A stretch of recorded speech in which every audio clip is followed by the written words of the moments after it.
All right. Now, invite.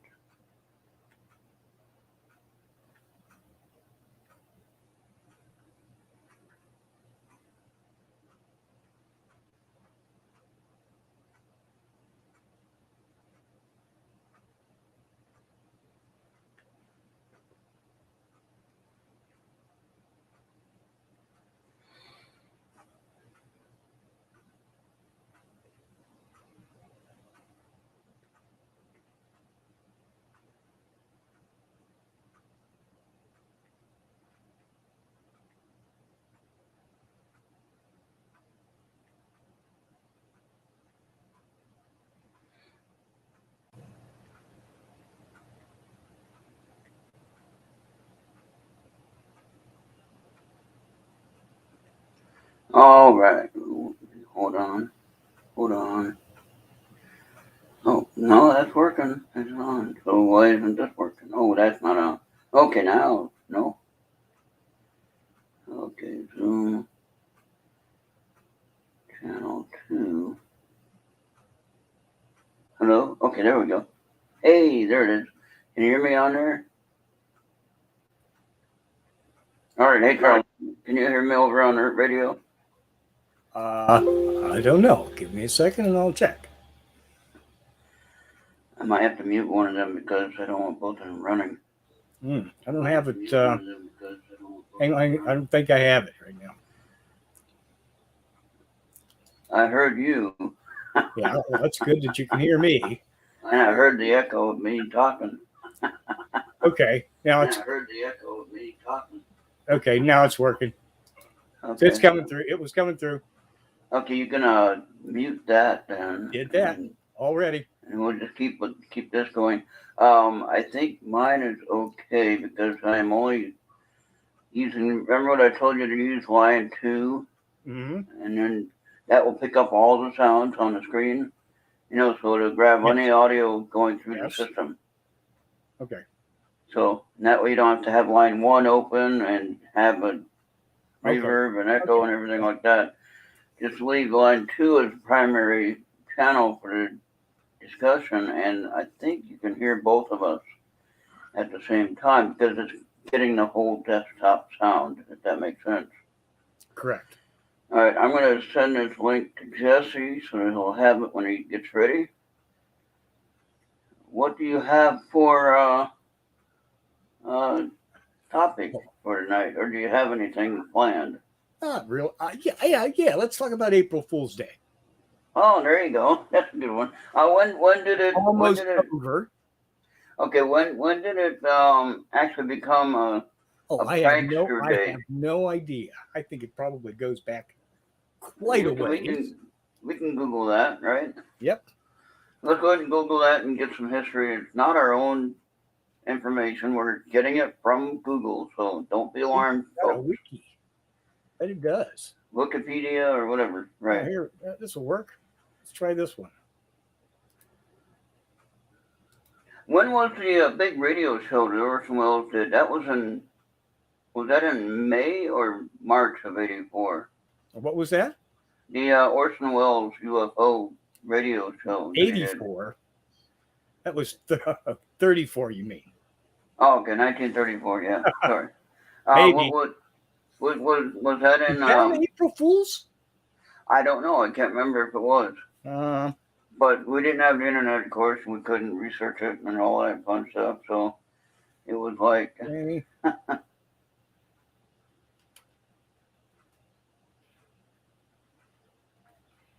So when you heard something on the news, they took it as fact, of course. 1938. Yeah. Okay, 1938. But now they had a book. They had a book that was Orson Welles. The book was by War of the Worlds was by Welles. What was who wrote the book? But it was called Orson Welles 1984, correct? No. Oh, 1984 was 1984 was a different author.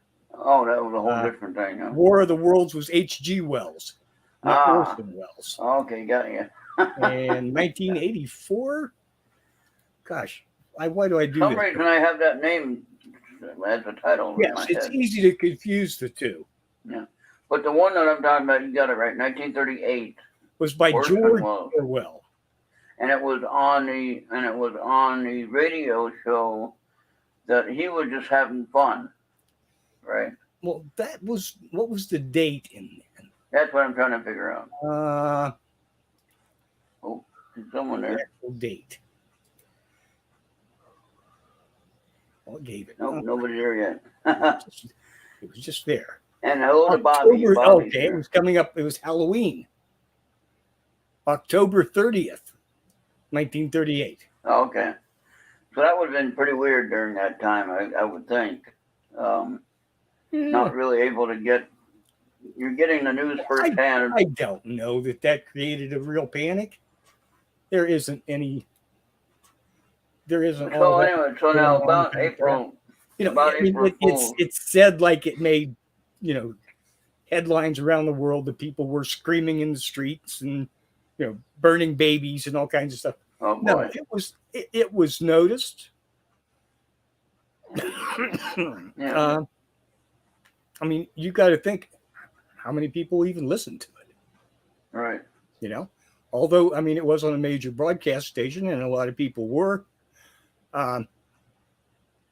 listening to radio at that time because that was pretty much all there was.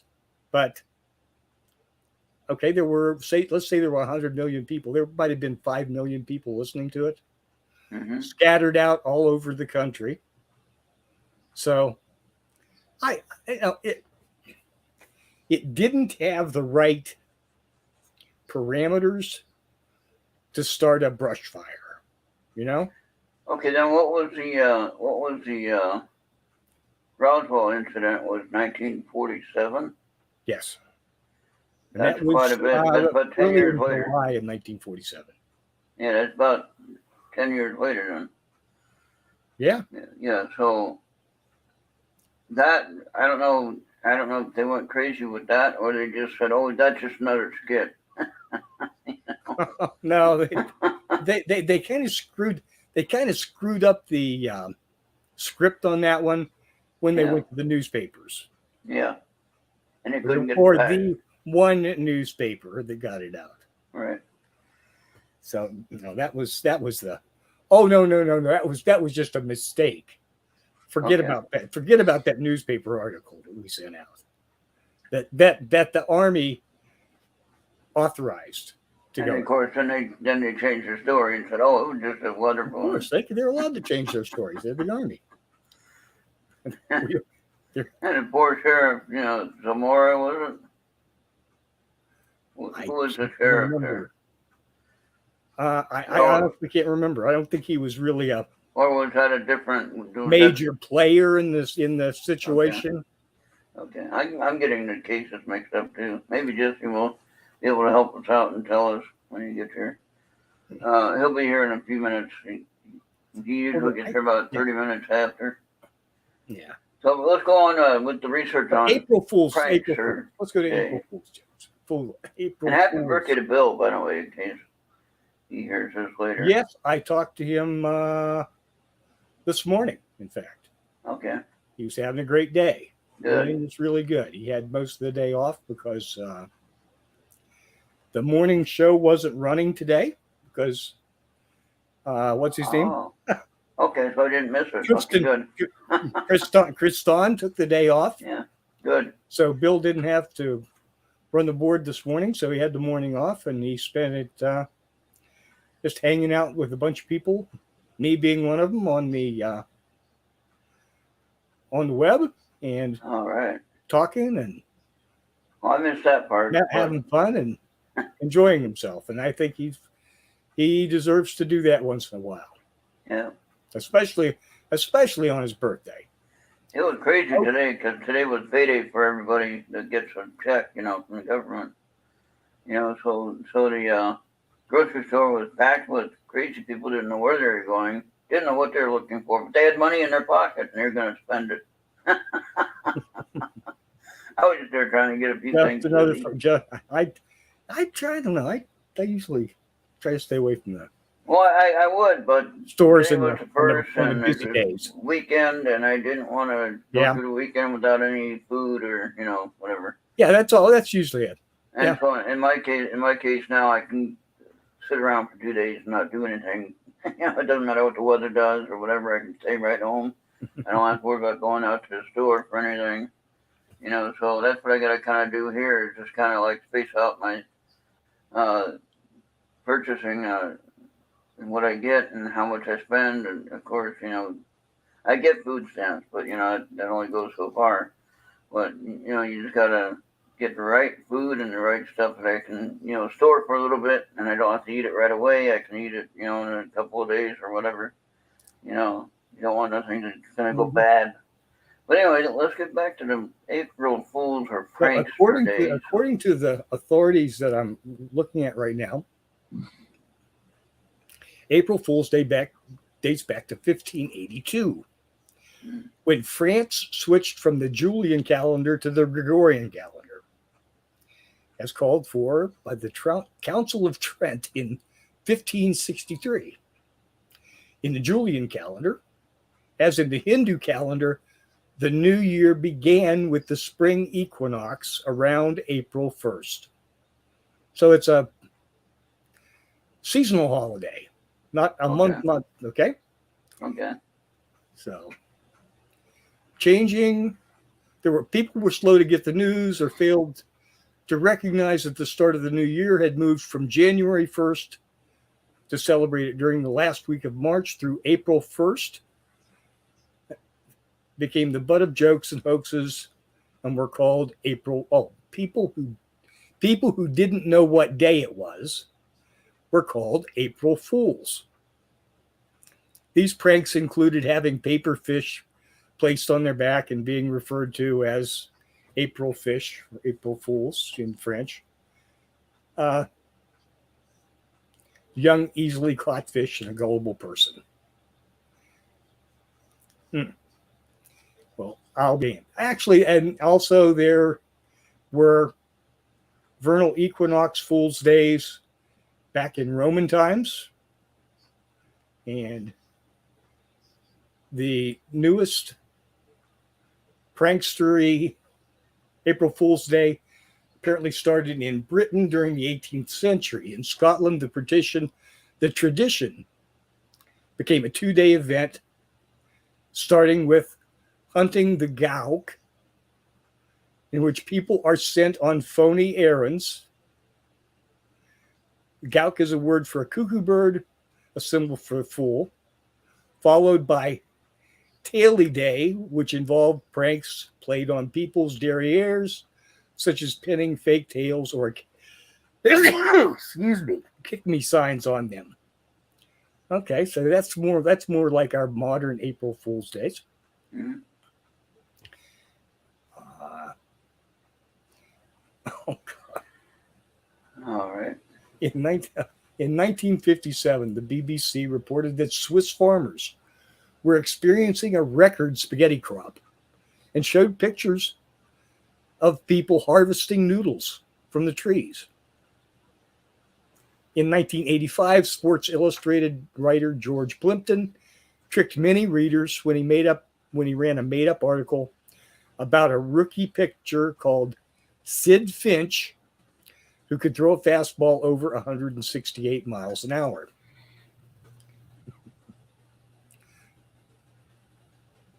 Okay. Yeah. So there have been some famous April Fool's Day jokes, I guess. Oh yeah. But my take on it is, unless I've been completely out of the loop today, with the exception of one, which was at least I think it was an April Fool's Day joke, was pretty good. It's been a very quiet day for April Fool's Day. Mm-hmm.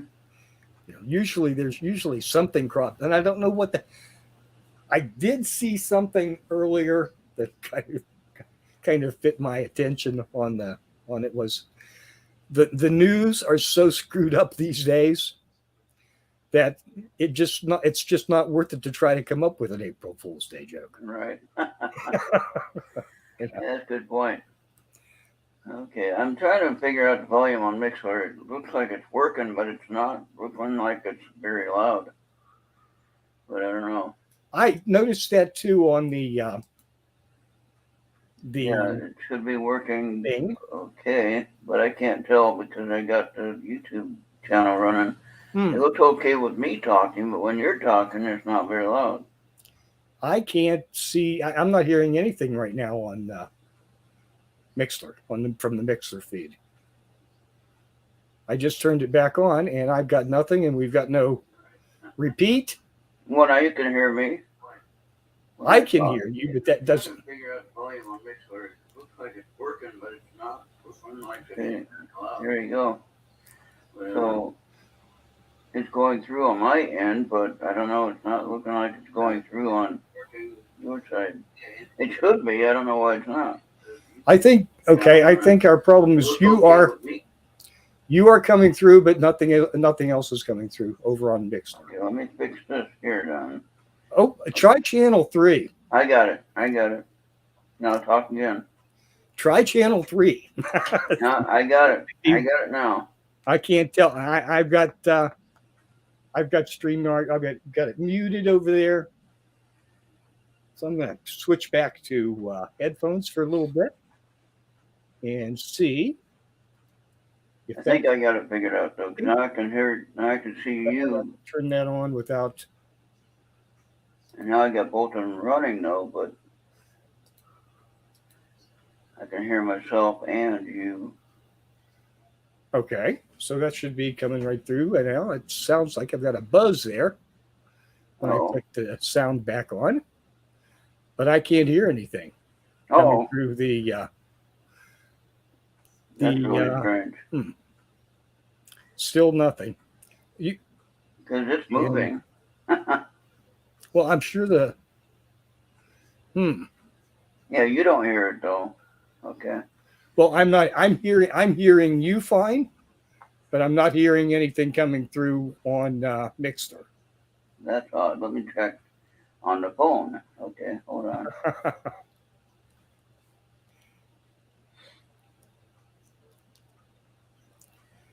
This is a this is a test. This is a test. This is a test of the April Fool's Day.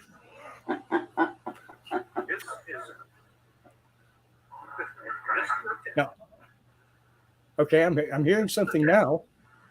You are going through, yeah. April Fool's Day. Yeah, okay. Whatever you did, fixed it. Yeah, it's Working now. Okay.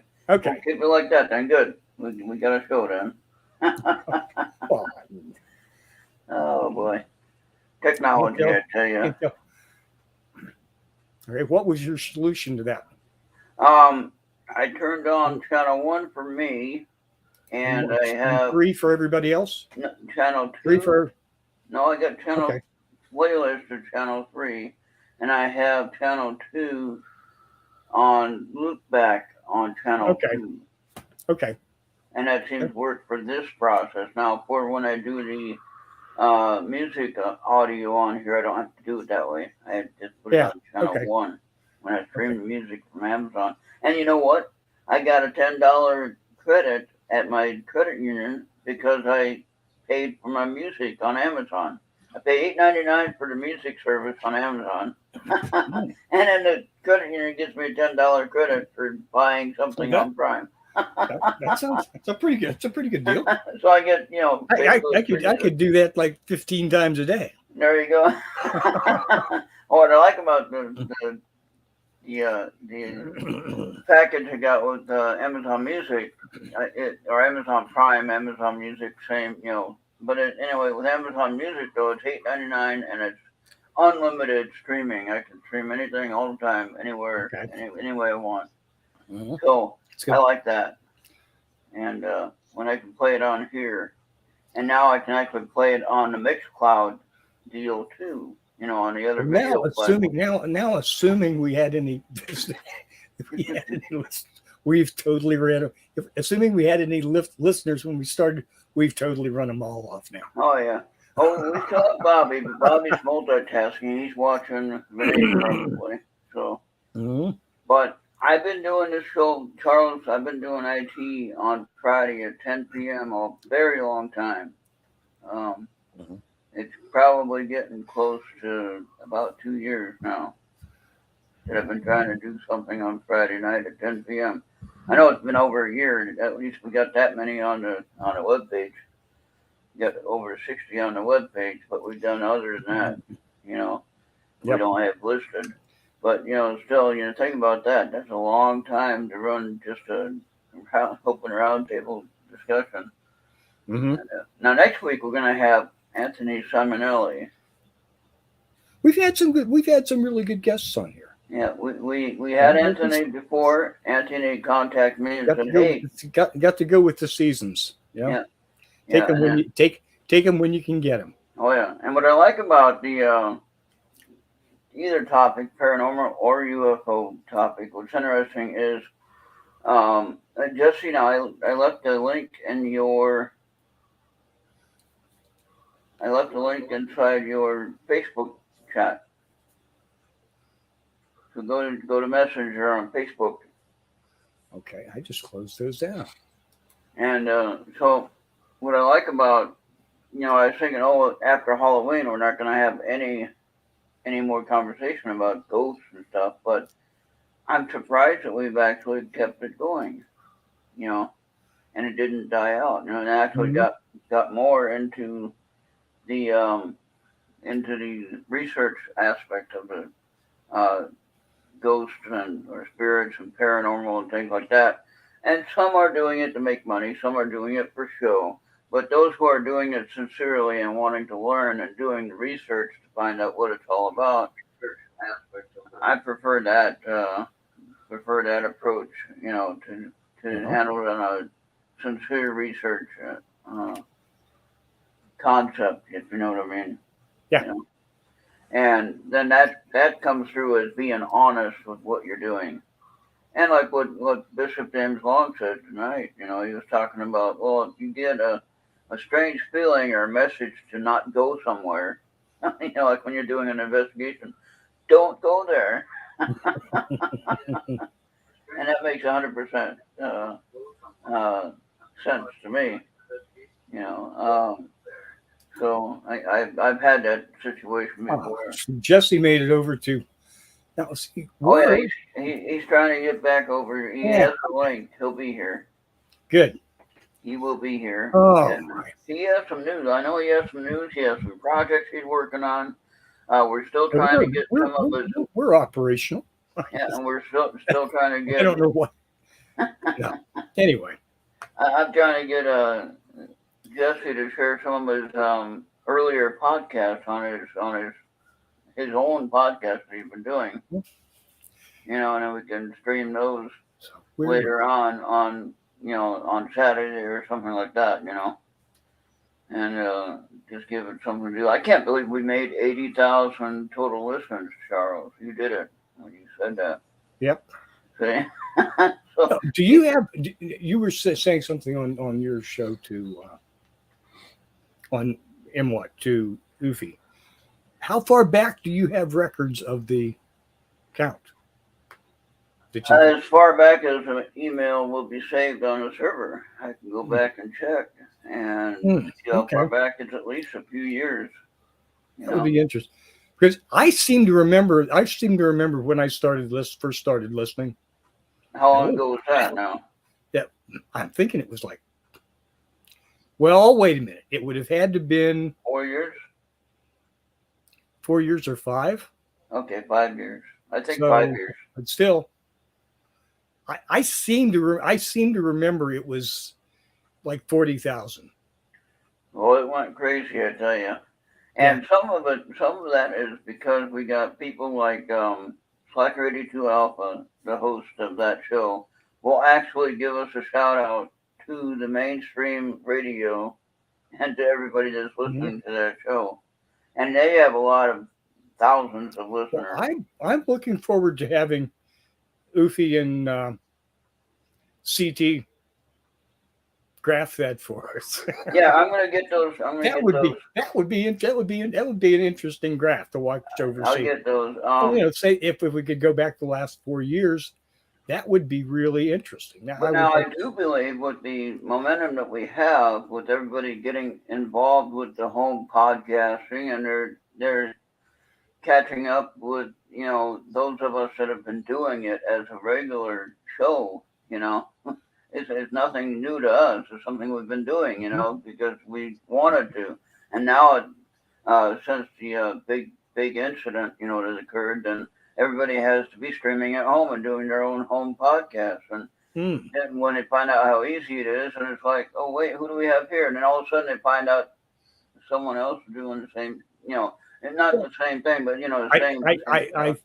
I think in some cases, in particular myself, I find out how hard it is. Yeah. As opposed to how easy it is. But no, I mean what we do, what I do a little bit of research, but not a lot. Yeah. And I have great respect for real professionals. Oh yeah.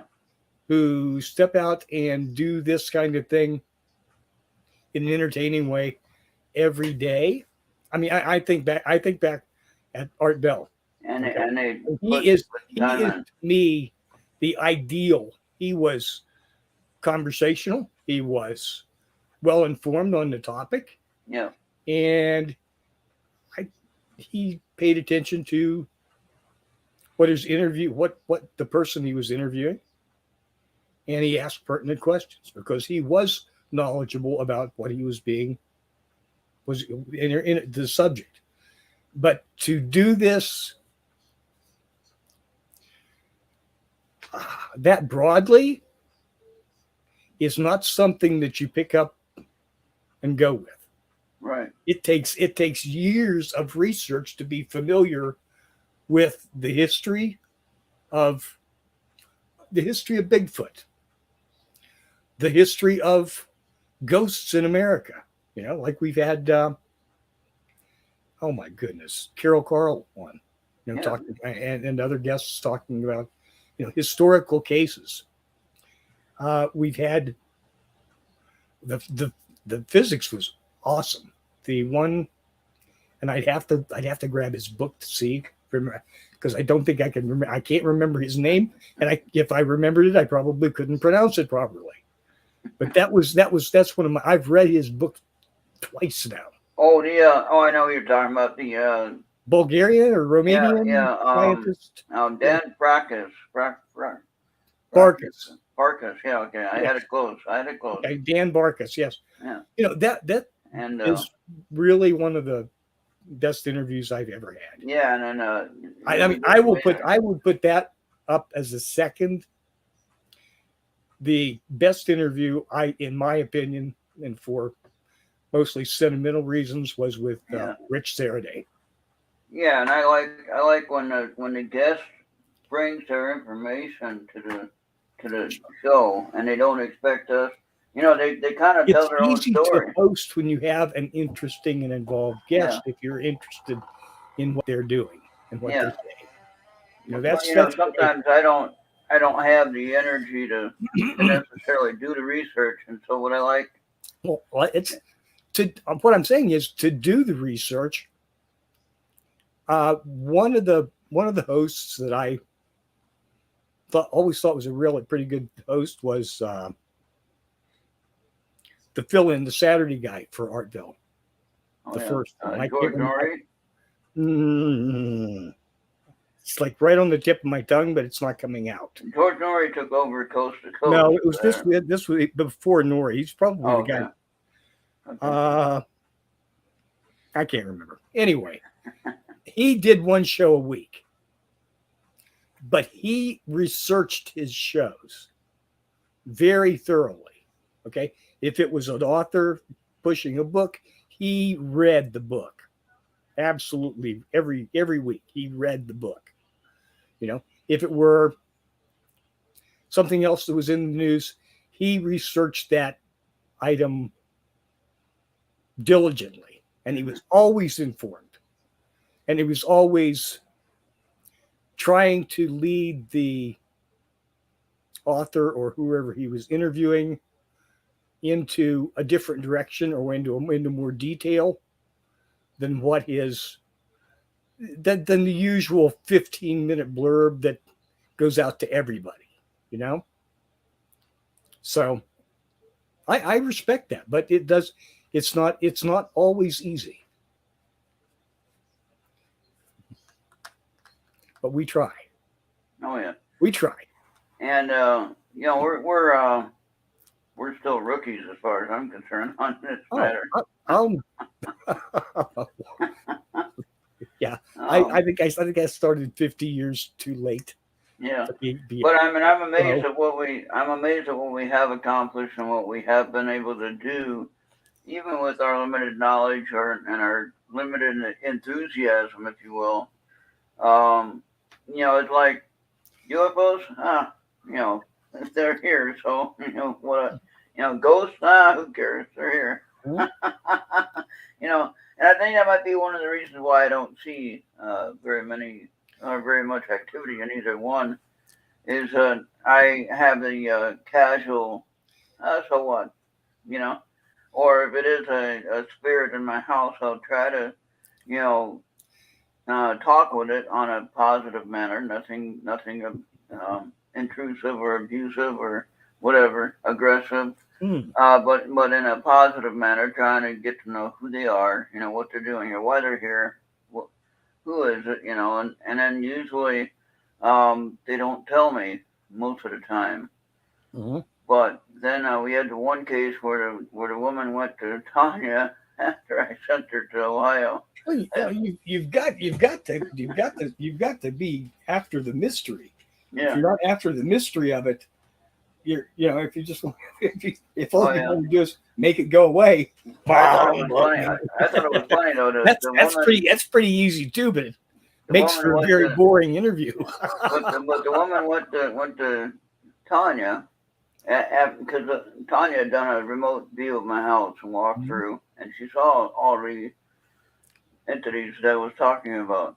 Right, she's seen each one, and then it was like a Saturday morning or something like that. I sent one of the females that I knew. I didn't know what her name was, but I sent her to Tanya, and obviously she knew who Tanya was because she went right to her. And then Tanya tells me later on in the week about that, and it was like, well, that's kind of odd that happened, So, but it worked though. Apparently, the one woman left, and she went to where she had to go, and we have one still hanging around here, and I have a few others that are still here. So, but yeah, and I don't really worry about it too much. I think it's from the land itself. It's not necessarily from any of the house properties, if you know what I mean. So I think it's from the land. All right, I see Jesse. He was here. Hey, Jesse. Yes, I am here. All right, well, you're looking really good tonight, man. I tell you, wow. You look amazing. You look younger than the last time I seen you. I know, right? I don't have everything up yet, so I'll have a camera next week. No worries. You're sounding good though. I'm glad you're doing well, and everything's looking pretty good for the next couple of months. Yes, it is.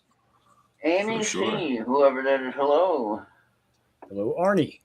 Oh, Arnie, not Amy. That looks like an M to me. No, well, I didn't get my glasses checked. Arnie, I apologize. You can kill me later. Ron forgot to clean his glasses before he started. Something, I don't know. My eyes are getting worse looking at this. No, since today was Bill's birthday, I stopped in. He seemed in particularly good spirits. Oh, yeah. He's lost almost 50 pounds. He's down under 200 now. Yeah, he looks a lot lighter than I do. And he's, his reports back from his doctor, he's getting, with the diet and the weight loss, he's getting, he's taking care of his blood sugar. He's looking at, very good numbers on that. So, and he had his teeth done, and he's got all good with that, and everything's fine. That's, those kind of things. It's good to see. I know how, everybody involved in this knows just how hard he works. Mm-hmm. And if anybody is deserving of good health and long life on this thing, I'd send my honors over to him on that.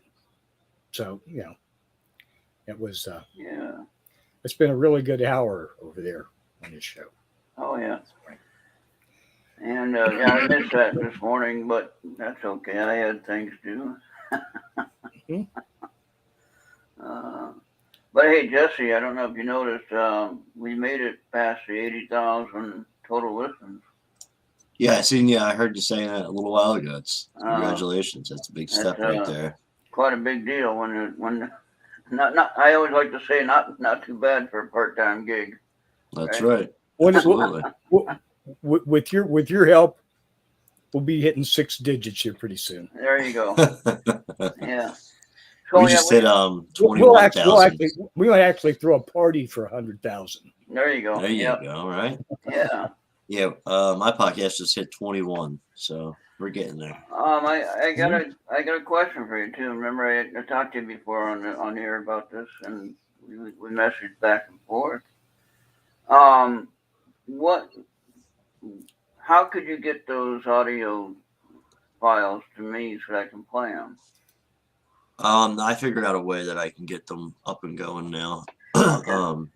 So I guess I can start sending you the first, second, and third episodes of the show, and you can start replaying them. Yeah, and I'll do it like on a Saturday afternoon when, probably not too many people are watching, but you never know who's going to see it or find it. You know what I mean?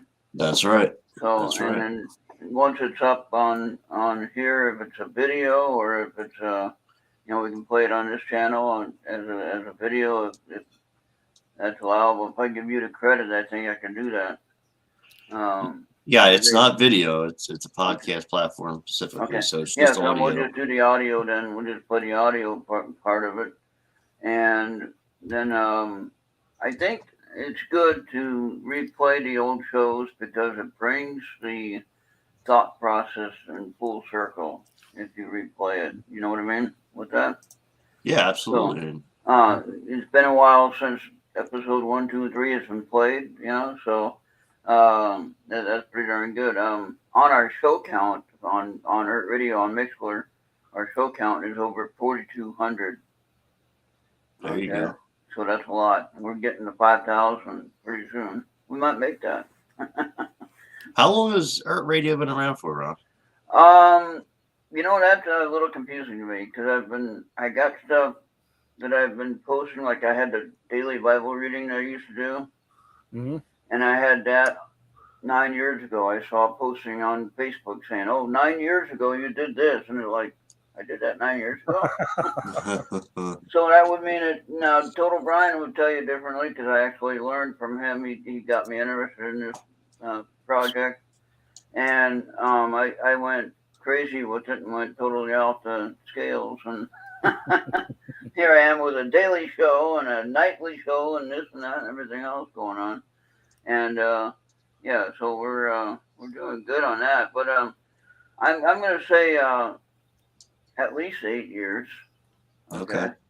But you count the 80,000 total listeners will tell you something right there. Yeah, absolutely. But then you look at the show count at 4,275 or something like that. If you look at Mixler live page, stats are on the left-hand side. It'll show you.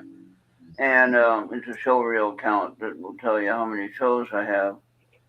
And when you think about that, there's no way I could do that in 5 years, okay, or 6 years. So it has to be. Now I've been here at this house for 4 years, and I've been doing it before then. I was doing the radio thing kind of halfway when I lived in Brooklyn Center. and that was I would say right around 2014 or so, just guessing. I don't know. I might be totally wrong on that. It might be earlier than that, but I think that's pretty safe bet that it was 2014. So when Facebook says 9 years ago I was doing the Bible reading, okay, well, that's kind of weird. So, but yeah, I don't know if you ever heard my story about why I got started in this. Did you, Jesse? I know one story, but I don't know if that's the real story or if that's. Oh, I'll tell you. Yeah, This. just the go ahead whole and tell story? me. Yeah, which story? I'll tell you the memory I have now. And I'll go from there. My current now memory. All right. Anyway, I was Brian had started up his new. He called it for the podcast. I call this a radio station because I do a lot of shows and I'm on every day. And I do more of a broadcasting platform like a radio show would or radio station would. So I call it a radio station. That's why I call it that way. It's not a podcast. If it was only once a week, then you'd have a podcast, right? If that makes any sense there. But anyway, Brian was doing his nightly thing. He did more shows than just once a week because he wasn't doing two jobs, one full-time job, one part-time job, and then having a house and family and everything like that. That kind of slows down your ability to play. So anyway, he cut it down to 1 day a week. But anyway, when he was starting, he did like 3 or 4 days a week. And Brian loves to drink. I'm not telling on him. Everybody knows that. So, total Brian loves to drink. And one night he had me on the call. Back in the day when you had to wire the phone to the soundboard, with the patch cord and everything like that. You didn't have the Bluetooth. You didn't have the multi opportunity to get it connected to the stream. You had to connect it directly to the soundboard and get it to work. And so he had the speakerphone on with the microphone and using, when I talked, it went through the phone and everything like that. And anyway, he ends up passing out. And here it is, 1 o'clock in the morning, whatever it was, up late, And I had 3 listeners that stayed with me for an hour and a half until his phone went dead. But I learned how to use my speakerphone, and I learned how to get the music from YouTube. And this was when they were doing the big copyright thing. When if you played any music, if you downloaded this or played it or streamed it, then you're gonna get copyrighted. Whatever, you get notice. The ISP service would give you a message, an email saying, "Oh, you got a copyright notice. You can't do that." And I'm not making any money on this. If I was making money on it, that'd be one thing. If I was making money for the product that I was, playing, that would be a totally different point of it. But I'm not making any money like that. So anyway, I played for an hour and a half getting music, just trying to scramble around, trying to figure out how to get the music to play through the phone thing. But I was talking through the speakerphone to my 3 guests that were listening, and I was just explaining just crazy stuff. I can't remember what I was talking about, just randomly talking like I usually do. And I figured I liked it, so I got an account on Spreaker.com. I still have that account, but I don't broadcast it because they're too darn expensive at this point. But I like the free aspect or low cost, Yep. And that's what I use. Yeah, Mixler. I only got to pay $250 a year for my 24/7 unlimited broadcasting time. I don't have any. I don't have any restrictions on how many days I can play or how many hours I can play. I can play as many as I want, and that's what I like about Mixler. Some people don't like it because it's too simple or not what they expected as far as a platform to use. But as far as I'm concerned, it's well enough for what I need. And anyway, I started, when I first did the Spreaker, I tried the half-hour segment that was free. So I tried that, and I said, I kind of like this. And so then I paid for the 3-hour segment. And of course, I've used that up pretty quickly. Oh no, now I gotta go to the 5 hour segment, and that's when it got to be a little bit expensive. And, then I said, oh no, forget that. I'm gonna go ahead and find something else. And then Seth Wheat, former DJ, or I don't know where he is now, but he used to be a DJ, and he told me about Mixlr, and I said, okay, I'll try it. It's free. You know, you can play so much like so much for free. You know, a half hour, whatever a day for free or whatever. Anyway, I ended up buying an annual service for it, and I like that much better because then I don't have any restrictions. I don't have to worry about getting off. I can stay on the show as long as I want. You know, I can have many shows throughout the day or week, and I don't have about getting banned or kicked off or restricted. Right. And that's what I like about that. Now I have another little platform I'm testing out now called Mixcloud. Mixcloud is a video option like StreamYard, but a little bit different. I can earn tips on Mixcloud. Okay. With Mixcloud, you can earn tips from your show. So like when I'm doing a show, like for playing music, I want to play music from Amazon Music, which I pay for each month, so I can stream it anywhere because I pay for it. What's interesting is on Mixcloud, they cover the royalty fees for the music that you pay or play. They pay for it out of the fee that you pay to play it. So that way you don't have to worry about getting copyright notices. Right. So that's cool. And you can play that over Facebook as well, which I found out. So, there's that. Yeah, that's pretty cool. And so that's something that if you do go with the video at some point and you wanted to do that besides StreamYard and you wanted to start earning some tips or you wanted to upload your videos that you do on other platforms, and then that way you can start, funding your process, Well, what I have a PayPal, and I have this other thing. It's called Buy Me a Coffee, and I just opened up a store. So I have merch and swag now. Plus, they can go on to the PayPal and donate straight to the PayPal. If they don't like that, it's called like Buy Me a Coffee, or it could be whatever you want. They buy you however many coffees, and then you can withdraw the money and I just withdraw that into the PayPal account. So I opened a PayPal account, got the debit card, and that's what I use for my banking, my online stuff. Cool. And that's what I use for my swag too when people buy off of there. The swag store is completely free. You make your own design shirts, and there's a large variety of different gear you can make, and you put the photos and your artwork on the clothing. And what they do is they charge you a bare minimum price, and then you can up the price and make the difference. So you can make money off it as well. So it's pretty cool. I still want to get a T-shirt with my logo on there. Yeah, see, and that's what they'll do. They charge, I think, for the T-shirts, it's like $15-$16, and then you can up the price and make a little bit yourself. What I could do, yours. I don't know how much would this cost. Like, say, remember those concert T-shirts when you'd have the band on the front, like the band name or photo of the band on the front, and then you have the list of places where they played at. Right. On the back. Well, what if we had a shirt with Errt Radio and you have the list of shows that we do? Yeah.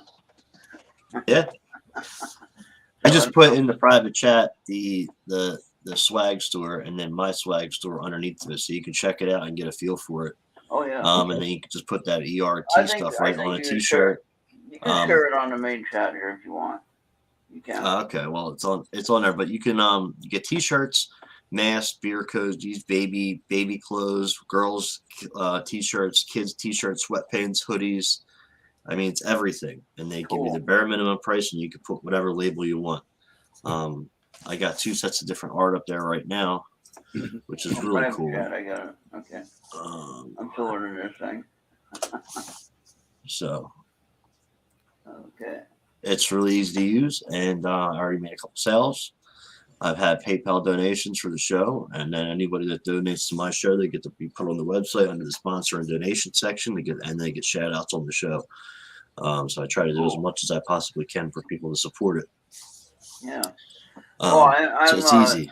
I'm honored if I can help that cause and help your voice get out there with replaying your shows. That's the main point of doing that replay.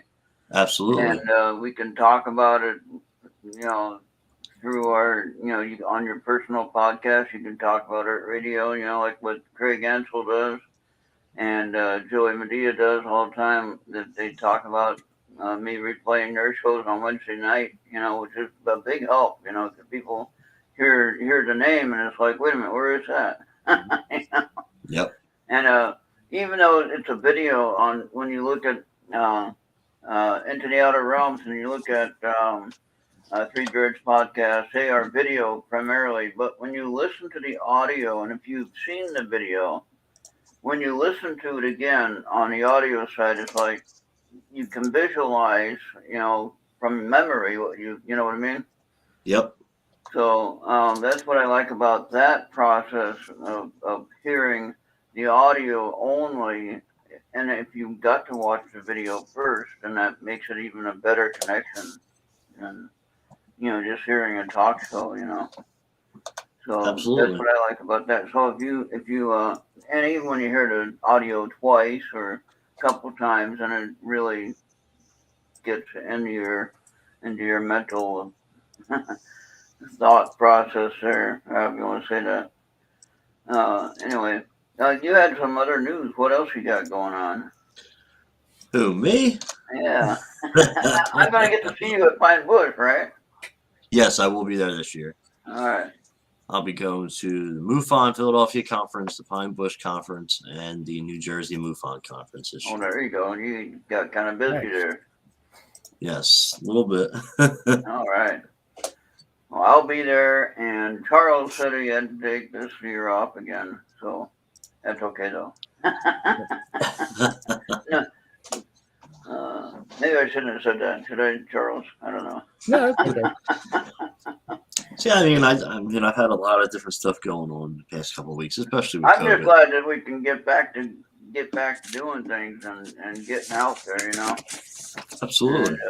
And, that's what it's about. And they keep trying to drag us back with something new coming up and something new coming out and something new happening. Oh, you got to get your 15th booster shot, Right. Like, wait a minute now, forget this crap. I'm not gonna worry about it. If I catch it, I catch it. If I, that's always been my rule with the flu.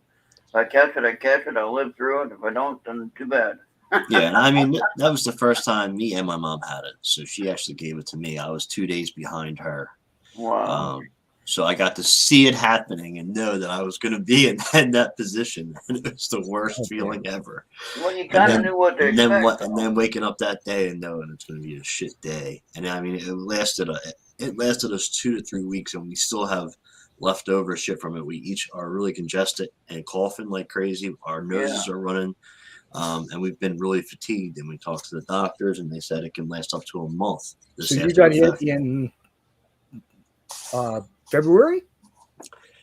February, March. No, it was March. Wait, yeah, this March. Okay.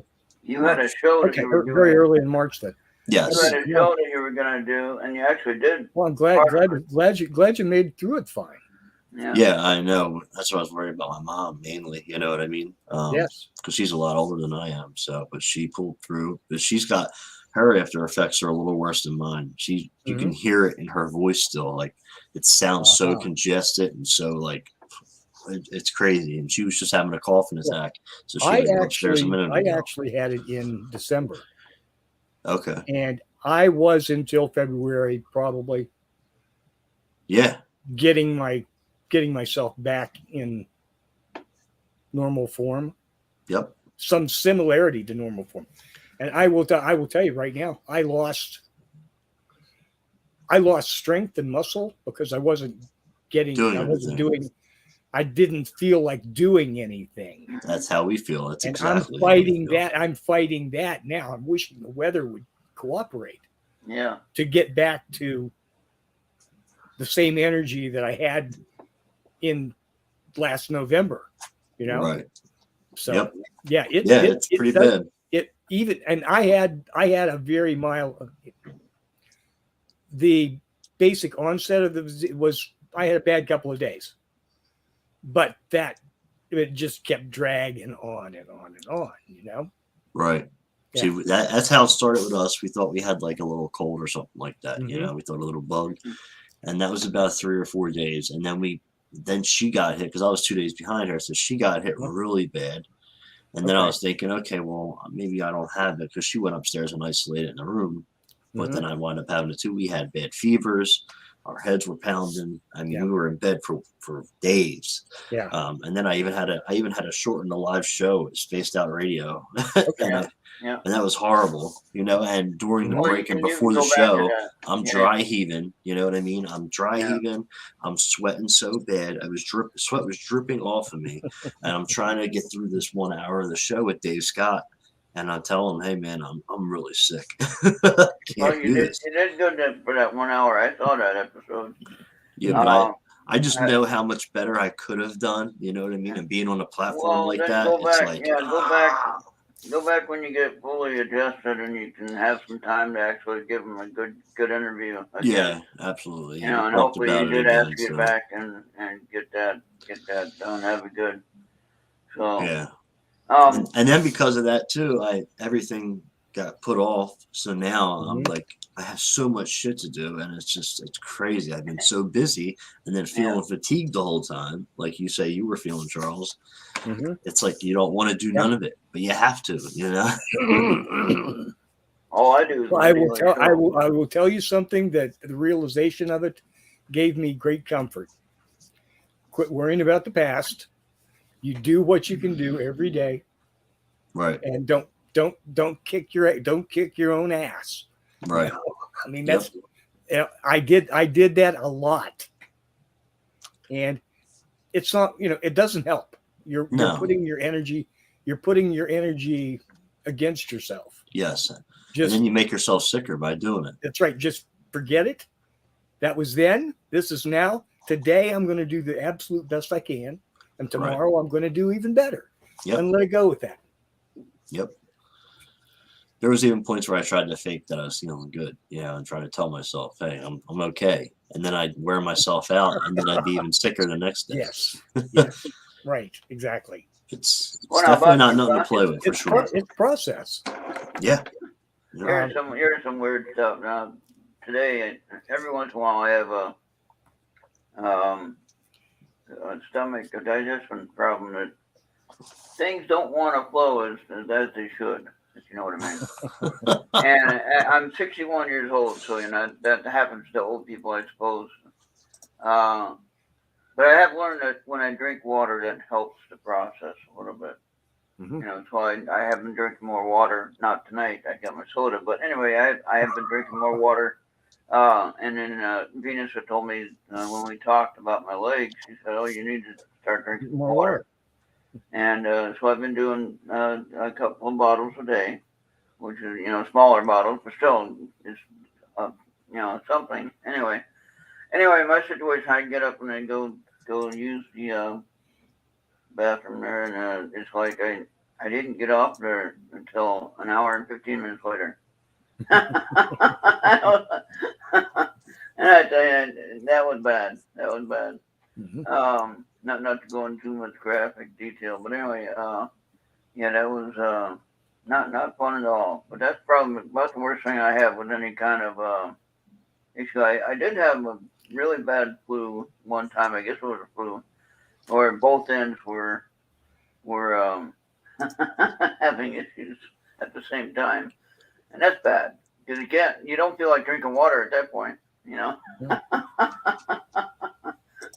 And that was when there was some kind of flu that was around called the Navarro flu. I don't know if it was local to this region. The norovirus. Yeah.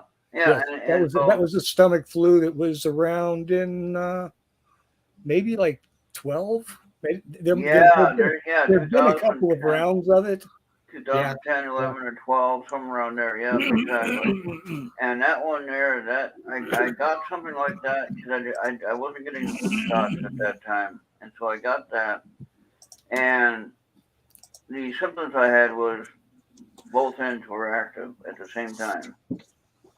And that's not good when you're trying to eat, you're trying to keep fluids in your system, and you can't. everything, everything you put in there, it just leaves immediately. So, yeah, that's just kind of weird about that. But that's the only time that I've really been that sick, like that. Thank God, I don't like that. Hopefully now we're in a situation where everything can get somewhat back to normal. Yeah, exactly. Or some facsimile of the old normal. Yeah, yeah. But I have. It's been a long 2 years. Except for my leg, I'm doing fine. Yeah. So, but I think Venus is gonna help me with my leg situation. So I'm gonna work on that. She has some contacts she's gonna talk to and get some things worked on and try to get me the right connections to get my process that I need to get done taken care of, and then it can start to heal hopefully. So, but now a UFO talk you were asking about earlier, Jesse. Yeah. What do you think? What do you think is the most? Is the disc shape still the most popular, or is the triangle kicking that butt? I don't know. I think the orb is kicking all their butts. Oh, okay, the orb. All right. Well, now Yeah, I think the triangle, it's starting to become more relevant again because it was really big back in the day, and so is the saucer though. Yeah. But everyone's reporting different color orbs now, and that's what we're getting mostly a lot of reports of, lights in the sky, not any craft. Yeah. So, and that's how it's been with MUFON for a little while as well. No, I've only seen. I didn't see it actually, but Andy Morrow had pointed it out in my video when I was doing a walk around town maybe my second year here. I walking around. I always do a live video of the sky and the town and the buildings and looking at absolutely nothing but just wasting time doing a video as I'm walking. And anyway, as I'm doing a shot of the sky, I see nothing but blue sky. I don't see of course on the outside, and when you're outside, you can't see the screen, right? So you see, you're just pointing it up into the sky and hoping you're getting something. And so Andy shows me this silver ball thing in the sky. Now that thing had to be huge for me to see it where it was at. It was up probably about 10,000 to 15,000 feet, just guessing. And from here in Minnesota, I'm southwest Minnesota, and I was looking probably over where it might be like Blaine or Fridley or someplace like that. Okay, so about 6 hour drive from here. So, but now if it was a small Mylar balloon, I wouldn't see that thing like that. Okay, so if it was any other kind of balloon, like a hot air balloon, you'd be able to tell that. But even that, I don't think you would see from that distance. Okay. Mm-hmm. So now this was a silver, round, kind of like a ball bearing, practically, and it was just floating in the sky. Now I didn't report it because I didn't know what it was. It's something, I don't know what. Mm-hmm. Andy noticed it though on my video, and he said, "You caught a UFO on your video." And it was like, why didn't you report it, Ron? Because I didn't think I didn't believe what I was seeing. Come on. Trying to put me out of work? No. If I can find you can still report it. Just go back and get the necessary information. Yeah. Time, day, date, location. Those things are important. Historical cases. But now I don't know what it was. It had to be pretty darn big. Nobody knows what it is. Come on, Ron. But it had to be pretty darn big for you to see it from that distance. That's right. You know what I mean? So I mean, I think unless it wasn't that far away, but from what I was looking at, it was that far away. Sure. And it was at least 10 to 15,000 feet in the air. So you got that problem too. But there was no sign of any. But it's right. If you report it officially, it's still on the record.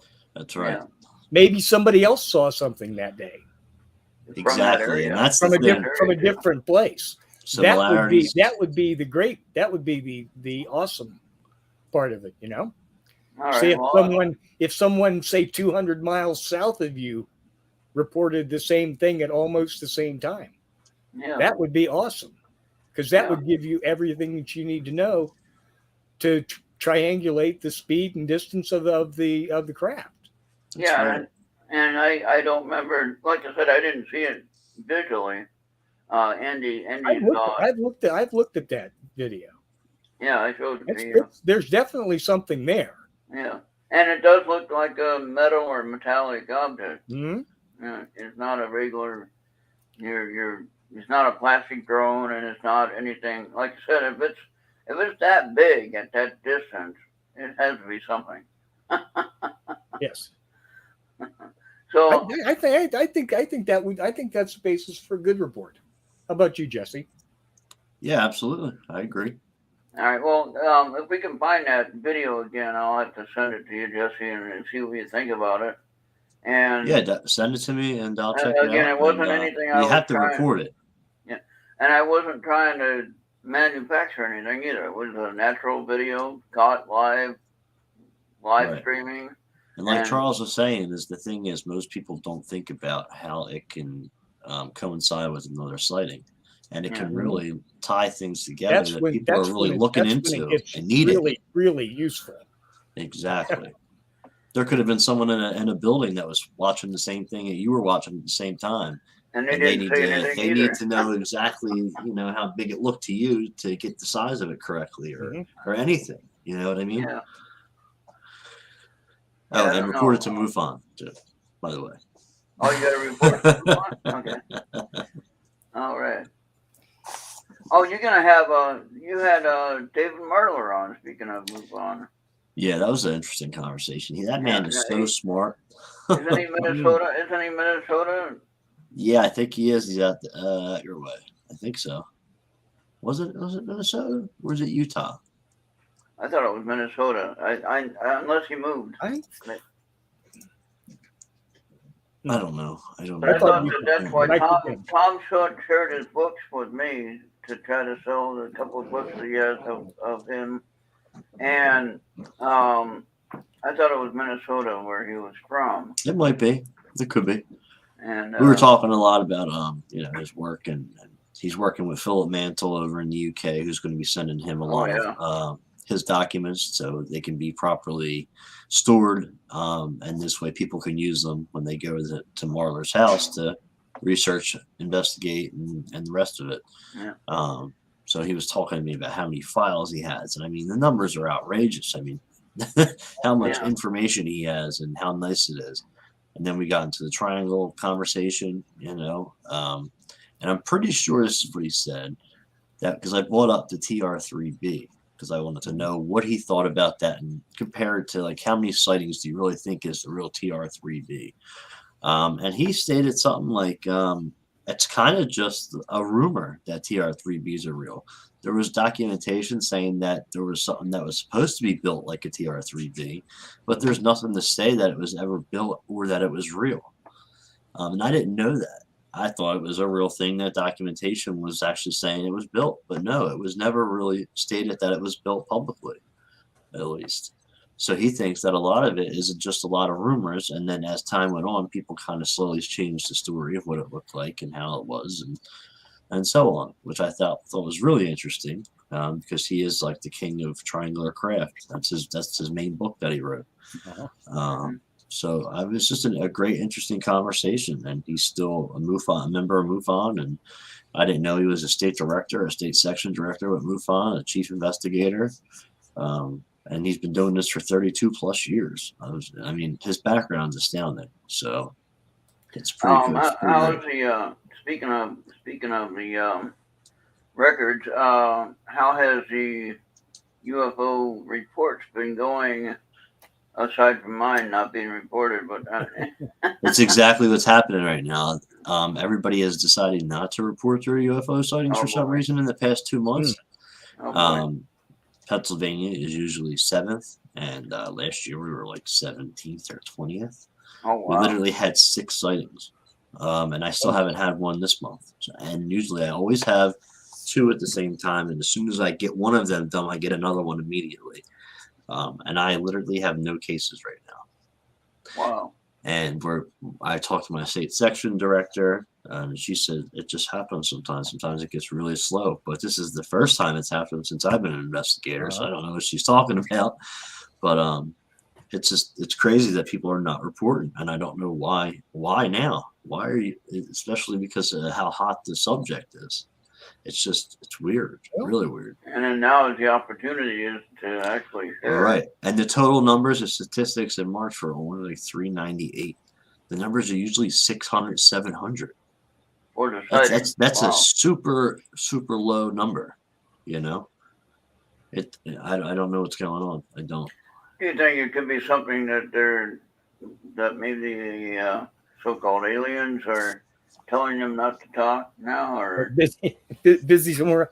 No, I don't know. I would try to. I'm trying to think what would be an adequate distraction to politics, keep the numbers, Ukraine, keep the numbers down.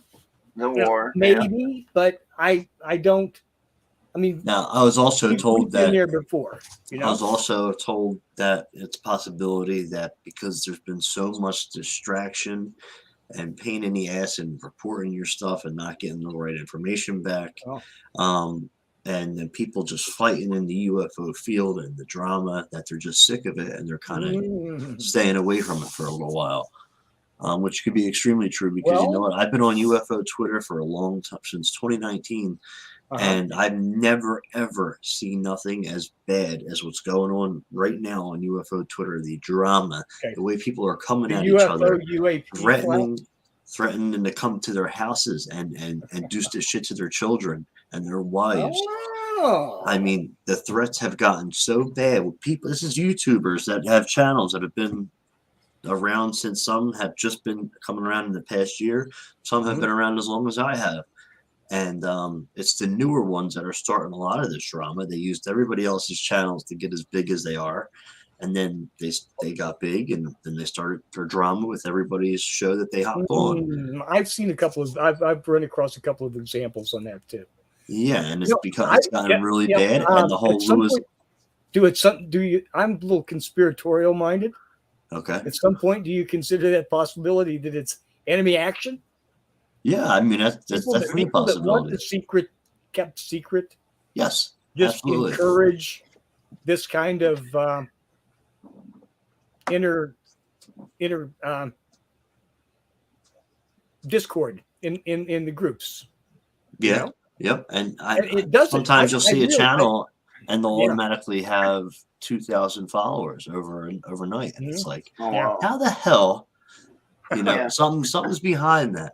There's something going on there, and they're using it to put this information. That decided he wanted to take an axe to? Oh my goodness! Did it again.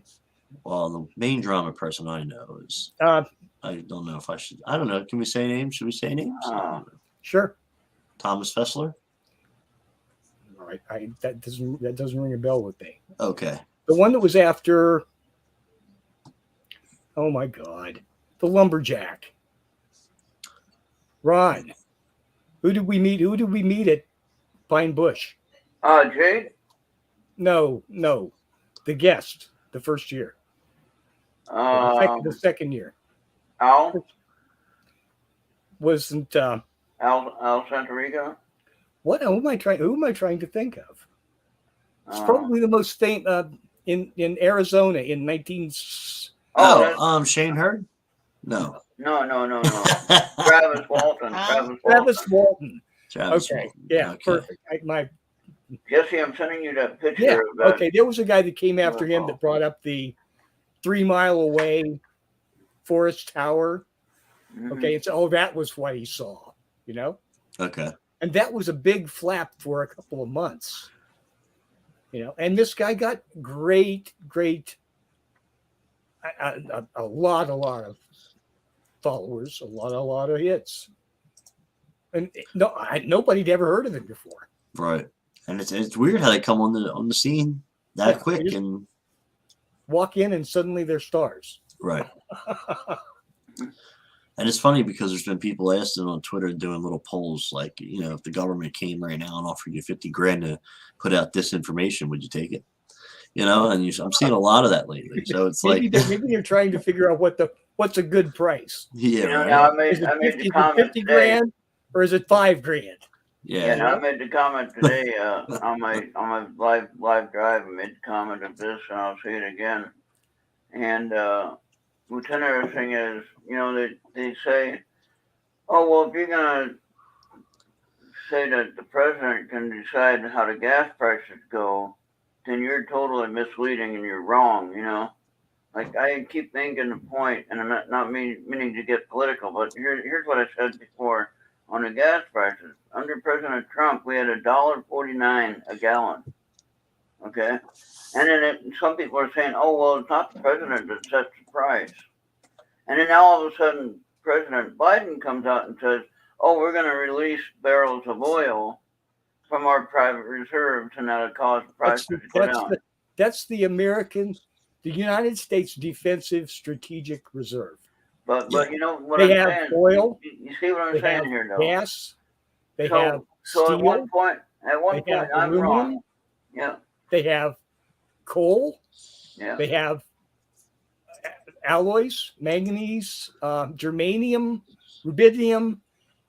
Anything that you want is in those reserves. Yeah. They're there to protect the American. But what I don't understand is at one point I'm wrong in saying that President Trump lowered the gas prices. Okay, he was the only president that had it. If Biden's release of those a small portion of those strategic reserves drives the price back down to $1 a gallon, then he controls the price of gas. Yep. And okay. That's all I was trying to make the point of. Hold your breath. But he said something about. I don't think it would make 5 cents a gallon difference. I'm here to help That's you. not control. That's not control. But if anyone in government says they're here to help you, and Ronald Reagan says, run the other way. So. If they run through that $800 check that they're talking about to pay those of us that aren't rich for the inconvenience of the higher gas prices, you going to give me your check? I don't think so. No. Oh, so now, Jesse, we thoroughly derailed the UFO topic. Yeah. See, Brandon? You started your line. I did. But what's fun? This is what happens when we don't have a guest on. Next week, though, Jesse, we're going to have Anthony Simonelli on talking about the paranormal stuff that he's involved with and what he's doing. Okay, sounds good. If you're willing to join us with that one, you can give us a quick news segment on what's new, and then let Anthony have the rest of the show, basically, and he can share what he's working on. Sure. So, he does the mansion tours in, New Jersey? Something like that. Yeah. Okay, sounds good. He asked me he messaged me and said, hey, can I be back on your show? And he was a guest here on. So he likes us. So that's good. That's cool. Very cool. It's good when people ask to be back. And you came back, and you voluntarily came back. I didn't do anything. Oh boy. So MUFON's about to release a new app for your phone. Oh, good. It's called where is it? Where am I at here? Network for MUFON. It's called Mona, and it's called the Observer Network app. Oh, And what it's going to do is going to serve as an exclusive private network for MUFON members and field investigators to communicate, collaborate, and interact. It's also going to have a portable field investigator kit with still and video cameras, flashlight, notepad, GPS locator, audio recorder, and calculator. It's also going to have MUFON television, the MUFON journals, the MUFON podcast, the YouTube channel, and the store.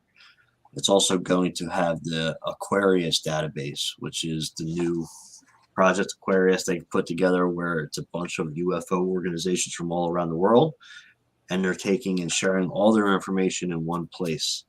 So you'll be able to go to Project Aquarius in the app, and you'll get information from all different organizations worldwide. And that's what MUFON put together. but So now do you have to be an investigator to use it? well, to get the app, you have to be a member or a field investigator. Oh, I'm a member. But I believe you are a member. I'm a member of Minnesota MUFON, yeah. Oh yeah, well then you're fine. Then you can get the app and everything. But I think the Aquarius database might be public, but don't take my word on that. But the app's going to be it's going to be great, I think, to have all that.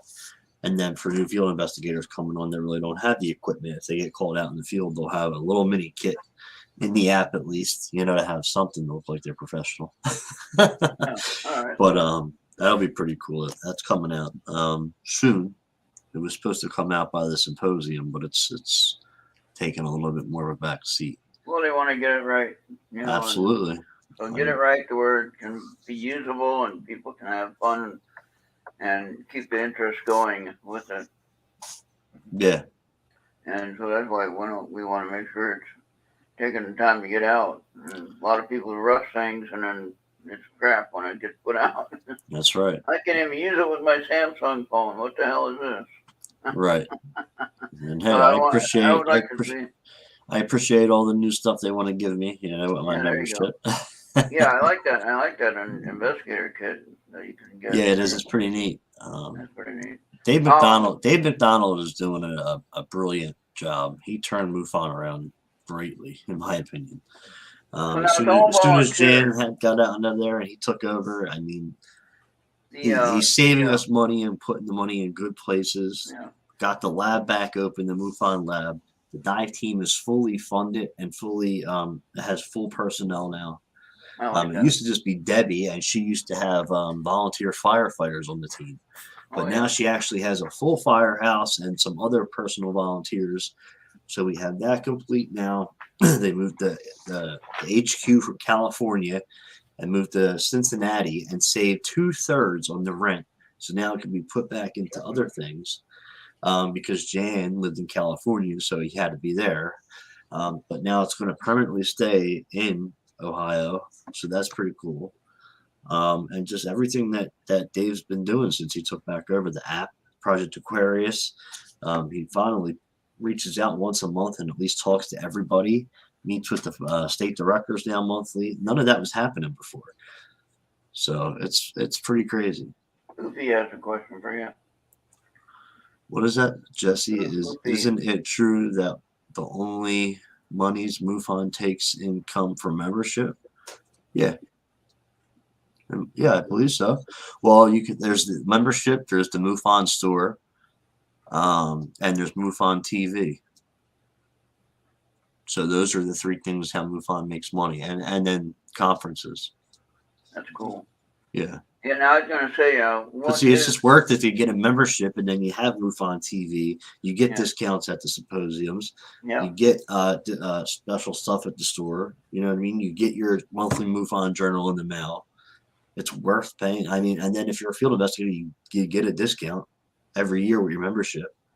I think I used to pay $88.88. Now, because I'm a field investigator, I pay $66.66.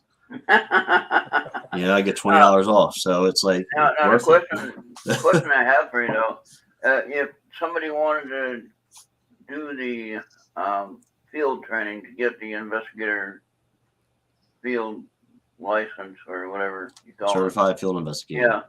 Yeah. What would be the steps to start with if someone's interested in that? The first thing I tell everybody that don't just join, go and learn all your history about the subject. Try to read up on everybody you can in the field and make your differentiate the disinformation from the real information, so you know your stuff. This way, when you come in and you get the training done through MUFON, when you hear stuff in the field, when you go out and do investigations, you pretty much know your history if someone asks you a question, especially because when you go to someone's house, you're dealing with somebody that has reported something. They're going to ask you questions about the subject. Well, how long have you been doing this for? How many different crafts have you seen? How long has this been going on for? Well, if I didn't know my history, I would say, oh, well, I don't know, a couple of years, a decade or two. No. So you try to learn everything you possibly can, then take the test, the certification classes. Every year I go to the Philadelphia MUFON conference, and on Friday I take the field investigator training in person every year to get refreshed. So it's not just something you do training one time and then Right. you constantly keep yourself updated throughout the year, and you learn with the different things. And I had tons of certifications from MUFON and the Planetary Society, but I'll still go back over those certifications and get a refresher sometimes too, which a lot of people don't. They get lazy and they don't do that kind of stuff. If you're going to do it, be passionate about it and do it the right way. Don't half-ass it, because really, I don't need people coming and joining MUFON and becoming a field investigator doing it half-ass. And that's just my opinion, because that just hurts the organization, it hurts the team, and it gives us a bad look, and people don't want to report to us. So that's it. I sent you that picture. It's actually still of the video. It's on Messenger there. Again, at the distance, and I was using the cell phone camera, so obviously it's going to be as best as it can be with the cell phone camera. It was my old phone that I was using, so I didn't have a good camera now that I have now. But for me to even get what I got on that shot was pretty amazing. And that is something it's not a cloud. It's something metallic, something solid, or some kind of metal object. Let's see what this looks like. Here we go. It's not a plane. It's not a hot air balloon. Okay. I'm gonna have to play with it because it's not getting big in Facebook. But I see the object. I see there's something there. Yeah, and it is a metallic type. What I can see from the video when I watched the video originally. Now is this object moving? No, it was just there. It was still okay.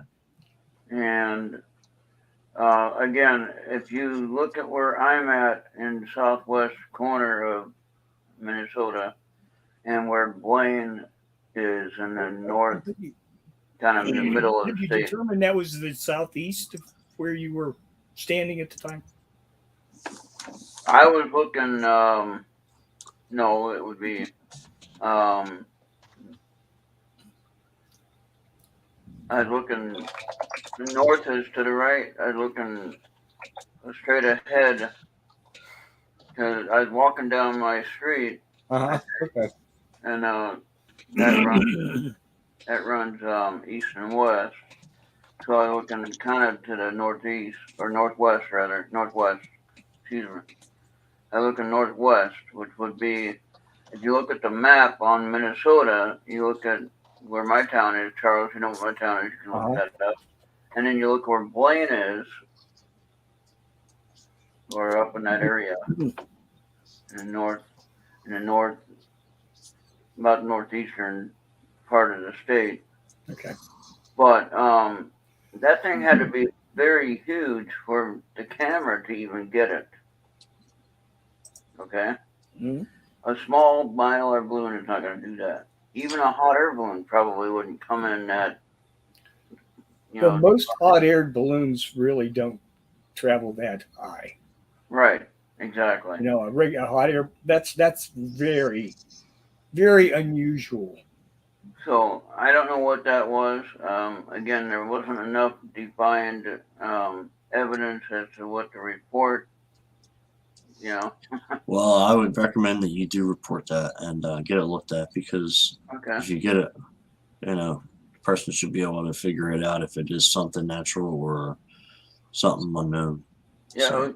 Yeah, it wasn't a cloud because it wasn't dissipating. You know, like clouds change. You know, as temperature changes. You know, Right. and so it wasn't a cloud. Mm-hmm. And so Definitely. it was there. I don't know what it was doing there, and that was the only thing that I can think of. There was something that I saw one time though, coming back from New York. The last time that I came back from New York, or actually from Charles' place, and then it was 3 o'clock in the morning during a lightning storm, and my phone goes off telling me that there's a lightning storm. And like, well, thank you for warning me. You know, and then, as I'm looking at the clouds, I see this kind of a round shaped object, but I don't know if it was really an object or my imagination. And it looked like it was a city in a round shape, like coming out of the cloud. And I said, no, that's my imagination. I didn't have time to get the camera to try to get a picture of it. I'm trying to get out of that damn storm and get home. Again, it's 3 o'clock in the morning. And so I've seen that once, but again, like I said, that could just be my imagination. Okay, and I think that's where we're having some of the misleading ability to report the cases is that they're getting fooled into thinking that isn't real, or what am I really seeing here? That's not a UFO. Come on, you know, and perhaps even the aliens are sending them that message. You know what I mean? Well, and so that way they get duped into thinking, oh, I don't need to report that because it's just my imagination or I'm hallucinating or whatever. You know. So I mean, 3 o'clock in the morning driving from Ohio, you know, 20-hour drive. You know. Yep. You weren't the best witness available right at that time. Pretty wore out at that time. Yeah. You know, the thing is, I'm really curious since the reintroduction. Was that in December of 16? No, that's too far along. When the New York Times came out with the UAP flap, okay, and the Navy films. They're not films. They're 2017. Okay. Right. Okay, man. Okay, I was closer than I thought. I wonder how that has changed. Has that changed the? Has it changed as far as reporting? I would have thought that after that came out, and it gave so much credibility to the film, there would have been an immediate spike in reports. But maybe, and a lot of those might have been older reports. The people had, like Ron had said, that wasn't important. No, there's no reason to take my time to do that. And I can understand it. Then now maybe they're just falling off back to a more normal level rather than being less than, less than it may. What I'm saying is the number of reports may have nothing to do with the amount of contact that is happening. I'm just questioning that you can't put the two in the same basket.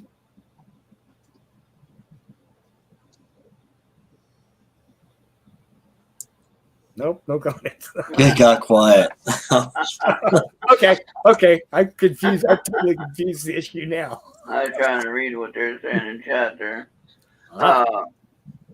Yeah. I don't know. I think we've become more complacent to the topic in general. Yeah. And unless that could be it. Oh, see, I saw one of those things that the Navy's been taking care of now, and I don't have to make a report on it. And now, if I see one land on my front yard, that might be another story. Well, I would hope so. Yeah, but I'm guessing that that's not going to happen because I would think I would think if he landed on the square downtown, the local cops wouldn't just put a ticket on it. Right. Yeah, you didn't pay the meter. and address it to the Navy to take care of it. I can see that with the parking wars. Yeah, I watch parking wars all the time in the morning, and so I can see that with the spacecraft parking there, and then they get $30 fine. You didn't pay your. Yep. Oh boy.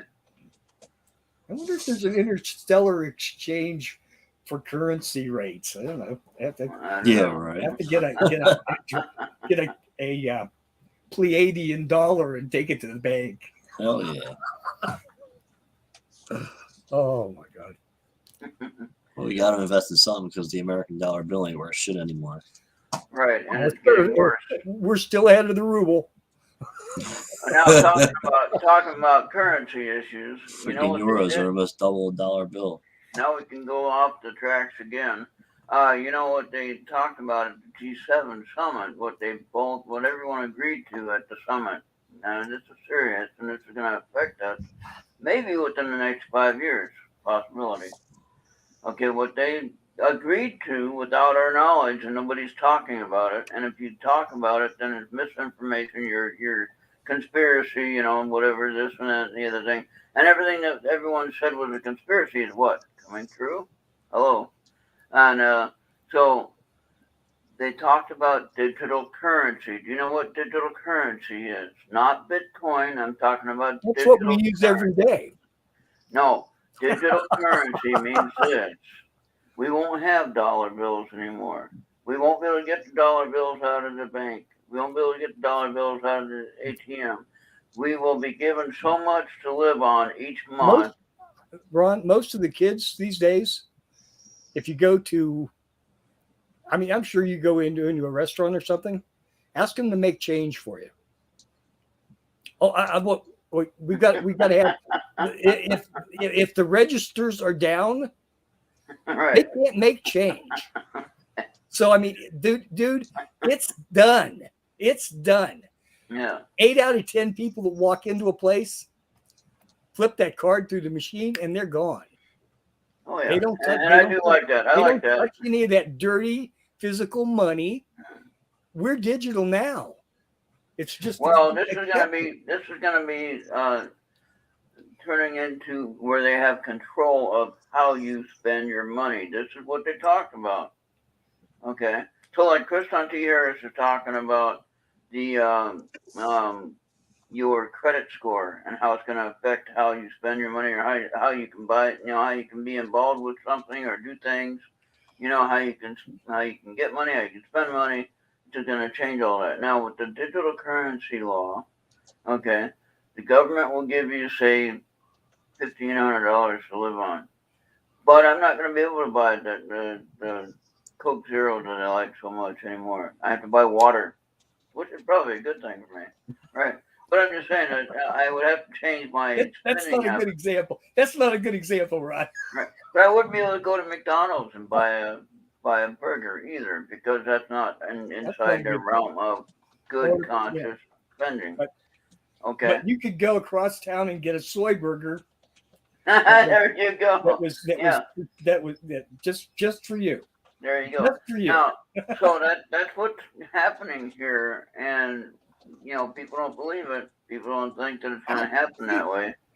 But the first clue of what they're trying to do is when they tried to say anyone with more than $600 in their bank account, they were going to get audited. The IRS was going to come down on them, find out why they got that much money in their account. And it's like, wait a minute. What is the point of the United States, the land of the life, liberty, and happiness, pursuit of happiness? Mm-hmm. So life, liberty, and the pursuit of happiness, would money be one of those happiness objects? No, that's dealt with in a separate section of the Constitution. Oh, okay. It really is. Okay. It really is. As to who can issue money and who can't issue money. Now, that'd be a good question about the UFOs and aliens. How are they funding their project, Jesse? Who was The, who? the aliens. How are they funding the spaceship building and the flight to get here? Well, they don't use currency, obviously. In my opinion, I don't think they would if they're that far ahead of us. It would Right. be What more. was the Star Trek currency that the Ferengis were after? Credit. Laudanum. Yeah. Some kind of credit. It was usually a triangle-shaped credit, and each triangle-shaped credit was worth, whatever, how many dollars it was worth. I thought that was their poker chips.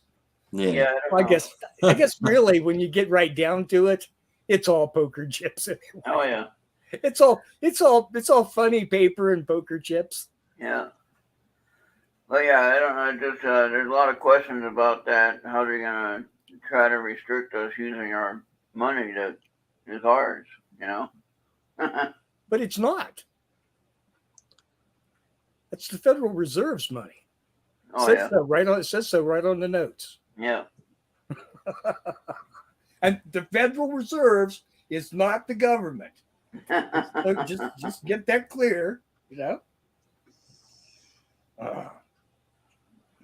a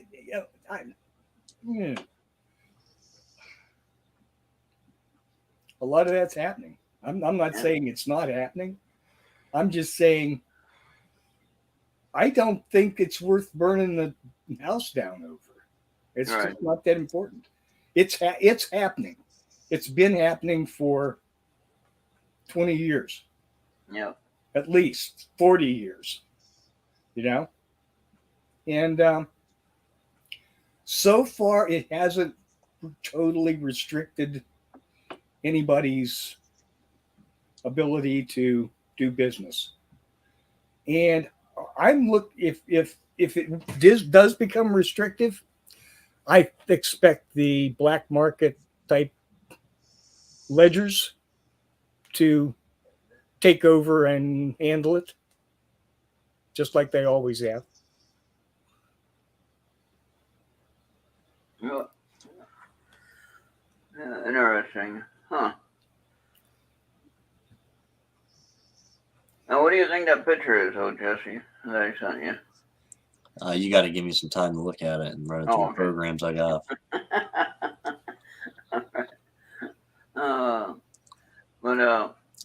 Yeah, so.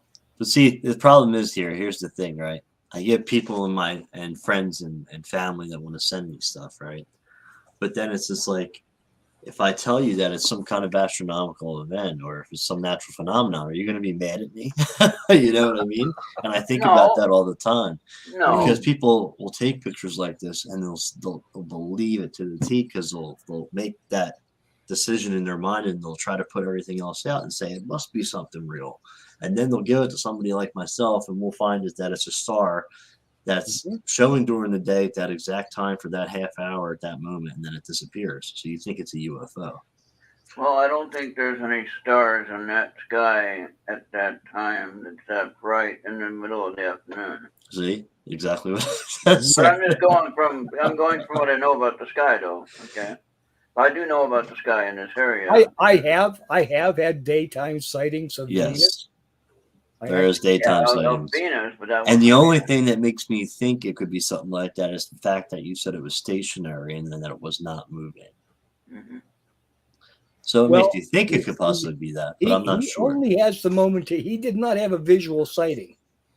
Yeah, right. It was the camera only, and there was only the one pass that it was there. So there's an object there. There is an object there, okay, that shows up on the photography, but we don't have enough data to track whether it was moved. So it was there at this time, this moment. We don't have a direct observer watching it for 5 minutes to see whether it actually moved or not. Okay. Excuse me. Yeah, another drink. See, I'll look at it. I'll run it through some programs. Okay. Give me a couple days, and I'll get back to you guys, or I'll just talk to you next Friday about it. No worries about it, but it's interesting that you could, maybe do some research on it. Well, I'll tell you what. Why don't you report it, and then you'll have that investigator look at it, and I'll look at it, and we'll see who gets the right answer. There you Okay, go. now I gotta figure out. I gotta just go to Minnesota MUFON, right? And then. Yep. No, you just go to File. You go to MUFON.com, Okay. and then you report it there, and it'll be sent to your state director in Minnesota, and then to a section director, and then to a local field investigator in your area. All right. Now, I didn't feel or sense anything from it because, again, I didn't see it physically. So, this was after the fact. And Andy Morrow had to point it out. Now, he didn't do anything funny to make it appear.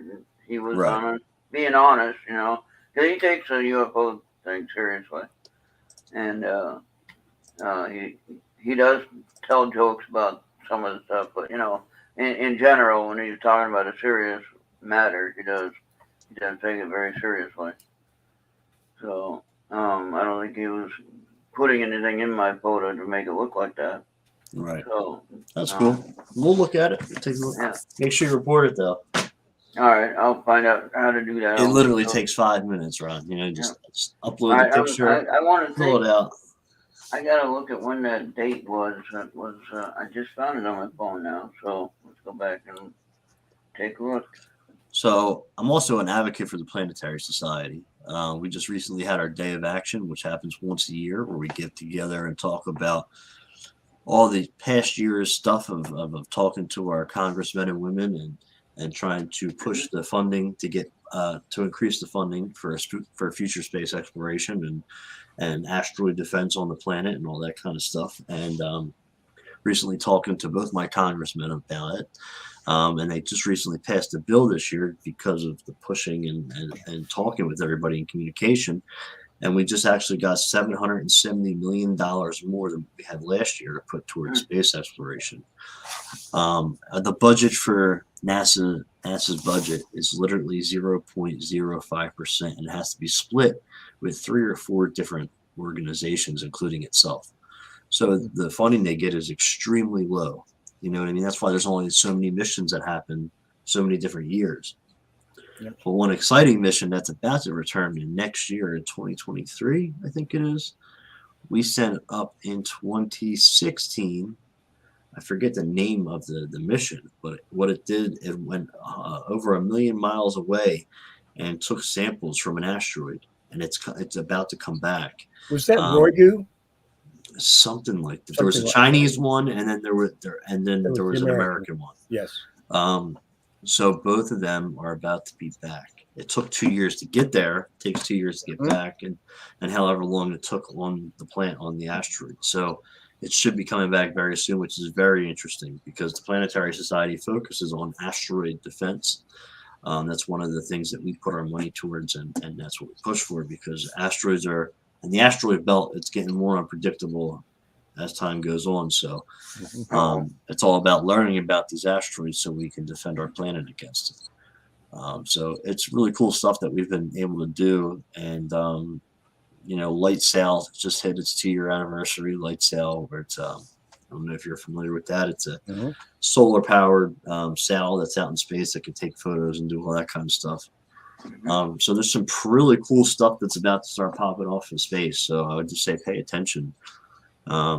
Really neat stuff, you know.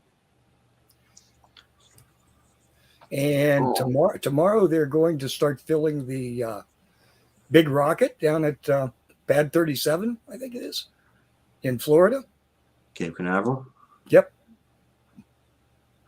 And that's for what? That's their moon rocket. Oh.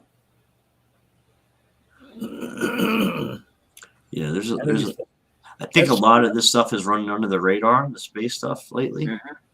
Yeah, it ever since I'm sorry, ever since the shuttle, there has been very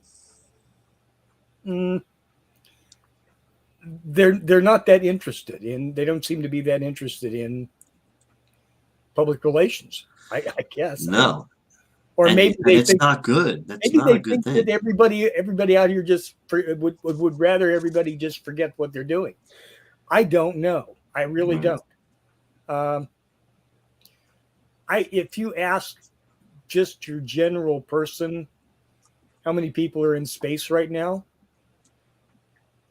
they wouldn't think any. Right. You know. Yep. And we've had people orbiting the Earth in this ISS now for, oh my God, years, over decades. I'd say over 30 years. Right. You know. Yep. And that's something I was trying to really push to my congressman, John Casey, or whatever his name is. I can't remember. Mm-hmm. Casey. You know, that we really need to pay attention and get good funding for this, because you know what, these asteroids could fuck us up. Excuse my language, but it's the absolutely. truth. And the Planetary Society teaches 3 certification classes: your advocacy class, your attention to that digital imaging, and then we have asteroid defense class that we take. And this stuff is like serious. Yeah, I watched that movie. I know exactly what you're talking about. Watch that movie, damn it. Watch that movie. You don't want to be the bad guy. It was the best, watching her head get taken off at the end when they land on that planet by that bird thing. There's that. That was probably worth the price of admission right there. Butt ass naked, getting bit in the head. And she left her own son behind. Jupiter? What if you landed on Jupiter? Of course, now the big red spot is going away finally after how many years? Over 300. If you land on Jupiter and that storm is happening to go around right in your path, I don't know what kind of violent activity that storm would create, but I would imagine it would be pretty bad. So that's funny. Yeah, I recommend that movie to everybody, man. It was good, and I really hope we don't have a president ever like that. Yeah, I don't remember the name of the movie. It's got Leonardo DiCaprio in it. What's her name? Her name is, oh my God, Bruce. No, shit. There's 2 girls that are being in it. She played in X-Men. She was the girl that turns blue and can turn into different people. And then there is one of the comedian guys that plays the son. Don't Look Up. Don't Look Up. There you go. I'm looking for it. And yeah, it was Don't Look. Yeah, okay. That's the name of the movie. Don't Look Up. Interesting. I watched a good one on Netflix last night. I saw one called Code 8. It's interesting. I don't know why it didn't go to the theaters, but maybe I do know. But it's a good Netflix show anyway. And then I watched one before a little while back called Just Like Heaven, I believe is the name of the movie.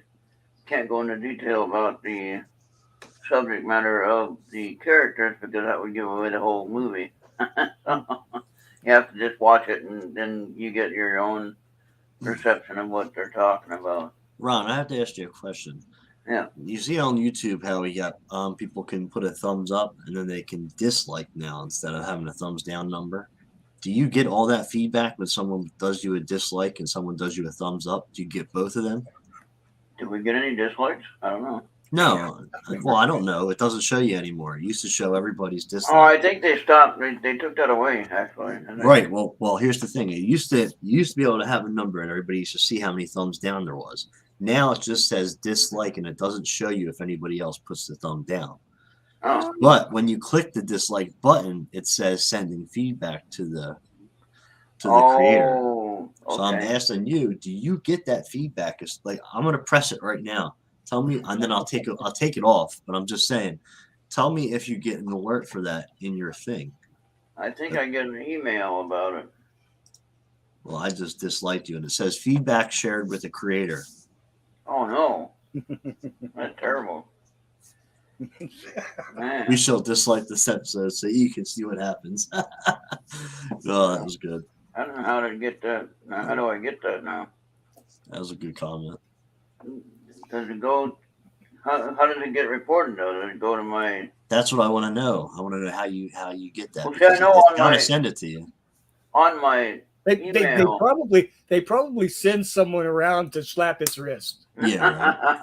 Right. Well, on my Dad email, Rod. I just wanted to know if it was something that was blatantly obvious. Like if you're live streaming, do you get the my alerts? email. Like I had gotten something you about. know, just because I like to I bust didn't some get people's anything here. balls. No, You didn't get nothing. I don't see anything here. What about on YouTube, like on your Uh, channel? I'd have to go there and find out, or Charles can, if that's easier. I don't want to. No, See, I think I get something in my email that says I had a. Like if I say something negative about my stream, it'll tell me. Oh, really? Yeah. What do It'll you mean? say, "Oh, you had a negative. You had a negative. Whatever." reaction. Like if I have a thumbs down because something didn't work right, right? Hmm. And then they say, "Oh, you have a negative feedback on your StreamYard stream," and it's like, what? That was me. Gosh, I didn't realize it was that much fun. I always figured a negative counted the same as a positive because it's a reaction. You know? Yeah. As long as you have some kind of action. Now that I know I can dislike all the stuff that I run across that's bullshit. Oh boy, I'm gonna have fun now. That's what I'm saying. And that's why I wanted to know if it pops up in front of their face and tells them. I want to know that they know that I disliked it. Not me directly, but I just want them to know that it was disliked. And there's plenty of people I would like to go dislike all their shit and let them have fucking 50 alerts in the morning. Yeah, I haven't seen that yet, so no telling. And I'm not a hateful person. I'm not. That would make YouTube an entirely different experience for me. But now, if it's on, so did you see anything on the YouTube channel, Charles?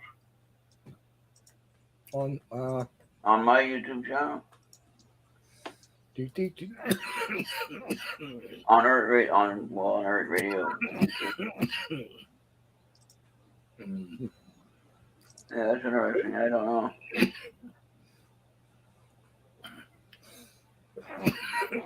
Yeah, I always thought that when you were able to do the dislike, you're still giving them a a participation trophy. Yeah. Somebody else is doing it with me. I know that because yeah, see, it says feedback share with creator. Oofy's doing it with me.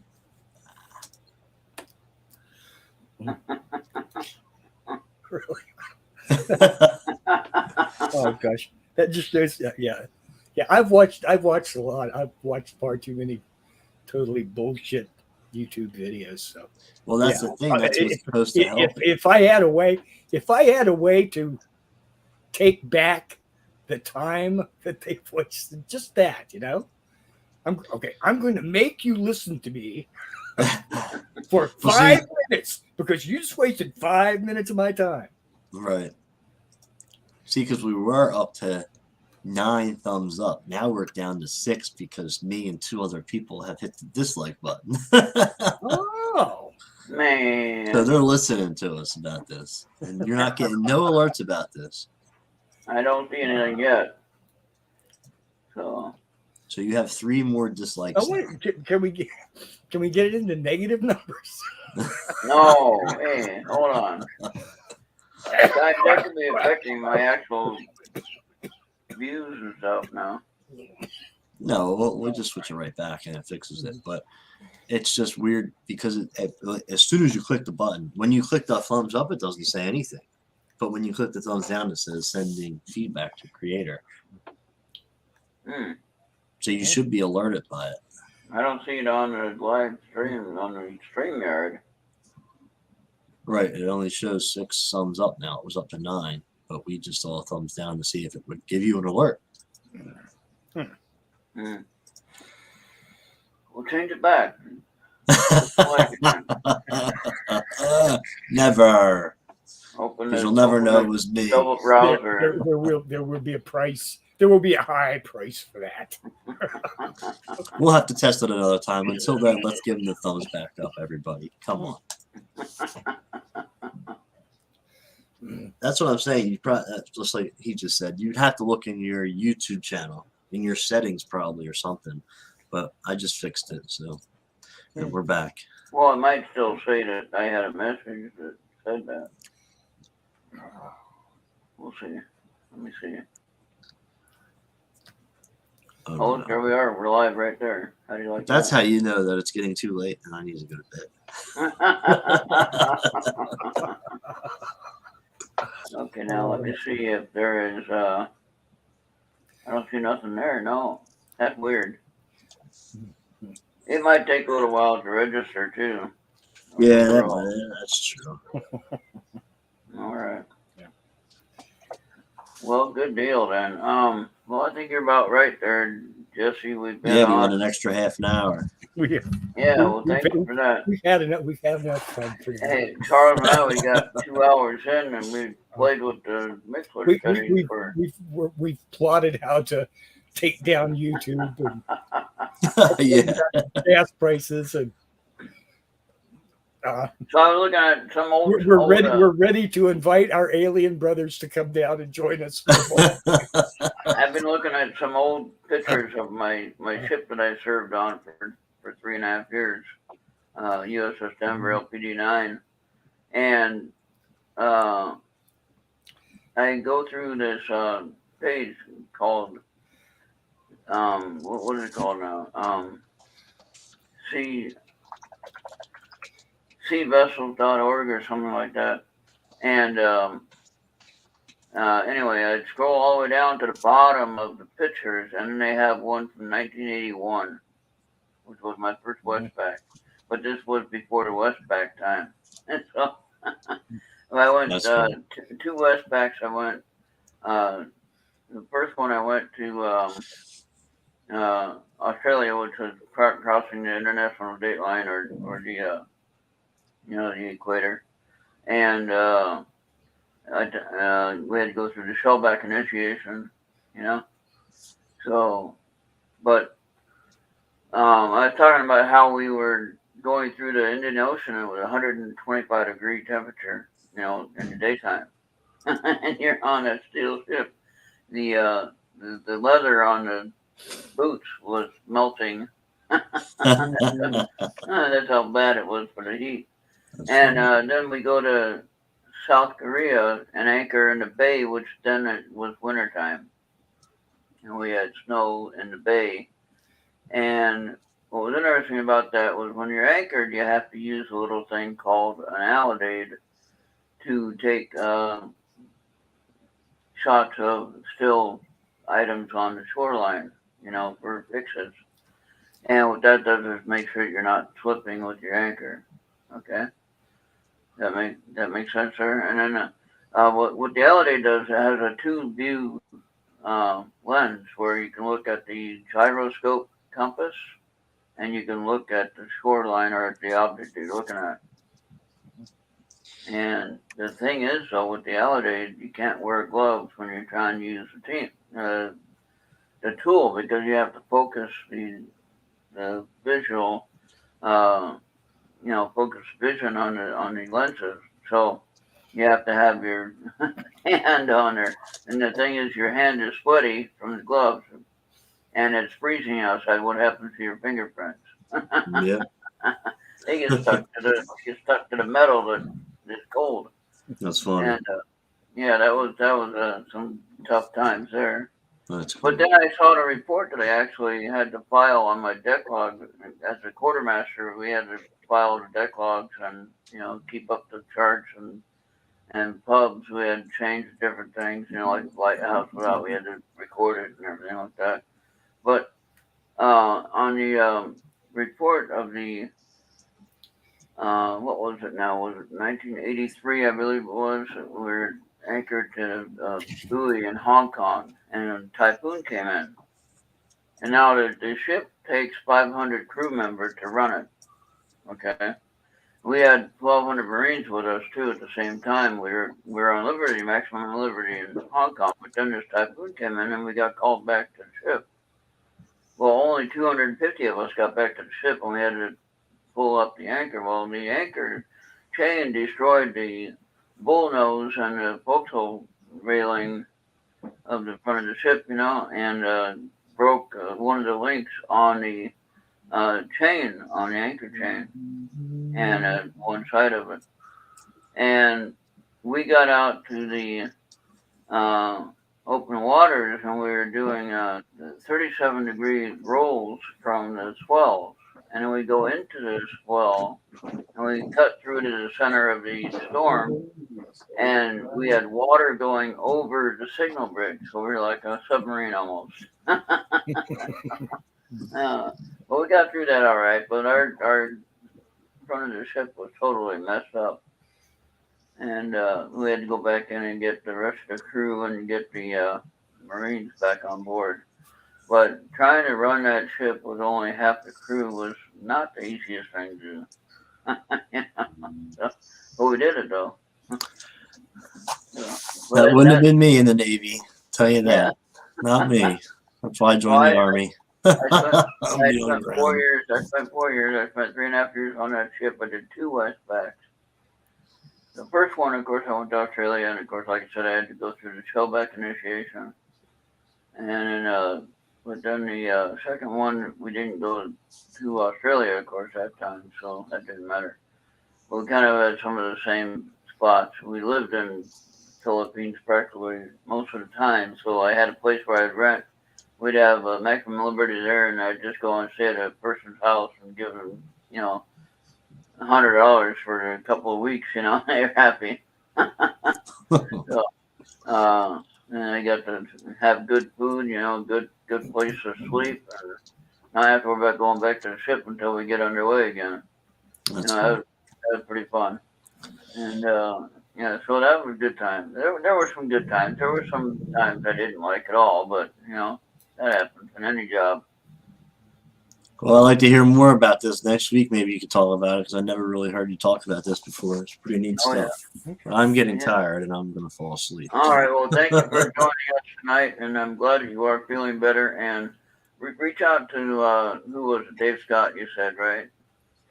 You were with on that interview. Yeah, that was Dave Scott when I Yeah. Reach out to him again and see if you can. We've already talked about it. He talked about getting me back on in the future. Wonderful, so wonderful. Right. I like what you were saying and what he was asking you, and you were trying to plug through it, but I can tell. Yeah, I wasn't myself, and I kept repeating words, and because I was sweating and feeling like I was going to throw up. You're still doing pretty good. You're pretty good to do that 1 hour, and I appreciate that. That shows your enthusiasm about getting the message out there. Yeah, he went to the break, and I was just like, I had to run. I was like, I'm dry, even nothing's coming up. I'm sweating. Yeah, I'm sure they'll have you back, and you can get back to them. And yeah, absolutely. And I'll be sure to watch if you get back on that. I hear that our friend Jessica. She's going to be. Jones is going to be going to Space Radio on Saturday and Sunday, which is really cool. Yeah, she's not going to be on KGRA anymore. She's doing Spaced Out Radio full time now. So. Well, I mean, I like Jessica anyway, no matter where she goes. She's really cool. She'll be on my podcast. Really fun person to talk with. This month? Next month she'll be on. Really this month I'm celebrating women in ufology. Next month I'm celebrating experiencers. There you go. That's a good one. Yes, back to back, right? Well, thank you very much for being here. It was a good time talking to you, Ron, Charles. Yeah. You guys have a great night, and I'll see you guys next week. Thank you, Jesse. Yeah. Good conversation tonight. It was fun. All right. Good deal. All right. See you later. Bye. All right, Charles. Well, I guess that's about it for us. Thank you for have a good night. Out. Yep. Thank you very much, and we'll see you next week. Thanks everybody for being here. And thank you, Ubi and Jesse and whoever the other person was.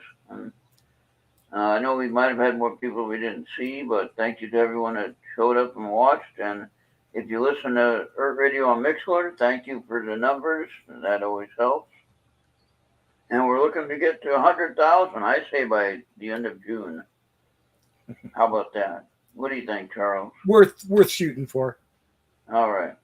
All right. Okay. So the end of June. All right. So June 31st. No, June 30th. Right. Only 30 days in June. So May will help us out with that one extra day. I'm just gonna keep doing extra shows, so music or otherwise, and we'll just keep doing that, and we'll have fun with that, and hopefully that will help us with the watch or listener count, because I'll be on, right? But tonight I'm all done. I had 3 shows or so today already, so I'm done. I'm tired, but Call it a day. yeah, we're Get a gonna good rest. hang it up for tonight and call it done. Stick a fork in it. You made it through April Fool's Day with no calamities. Exactly. That's We always got a it. good. And I got my first segment of my gas money for my trip to Pine Bush in my pocket, which I got to put away. All righty, guy. But I want to make sure I got that. I couldn't believe it. I had that much money left over after last month. It's like, wait a minute, and that's going to be the gas money. So we'll put that away, and then we'll be good to go in a couple more months, and I'll have a little bit more money put away for that. And but I am taking donations for that. If anybody wants to donate, PayPal on ertradio.com. You can go to the PayPal button right there, and on the Mixcloud channel, you can do the tip thing on there. I can take payments over Facebook, whatever. I like the PayPal thing because you can actually put it as for the radio, for the radio funding, which then I can use it as that, if that makes any sense there. And that way it just seems a little bit better that way. All right. So we are out of here, and thank you. We went over 2 hours. Can't believe it. We'll see you next time, Charles. Have a great night. Good night. Peace out, all.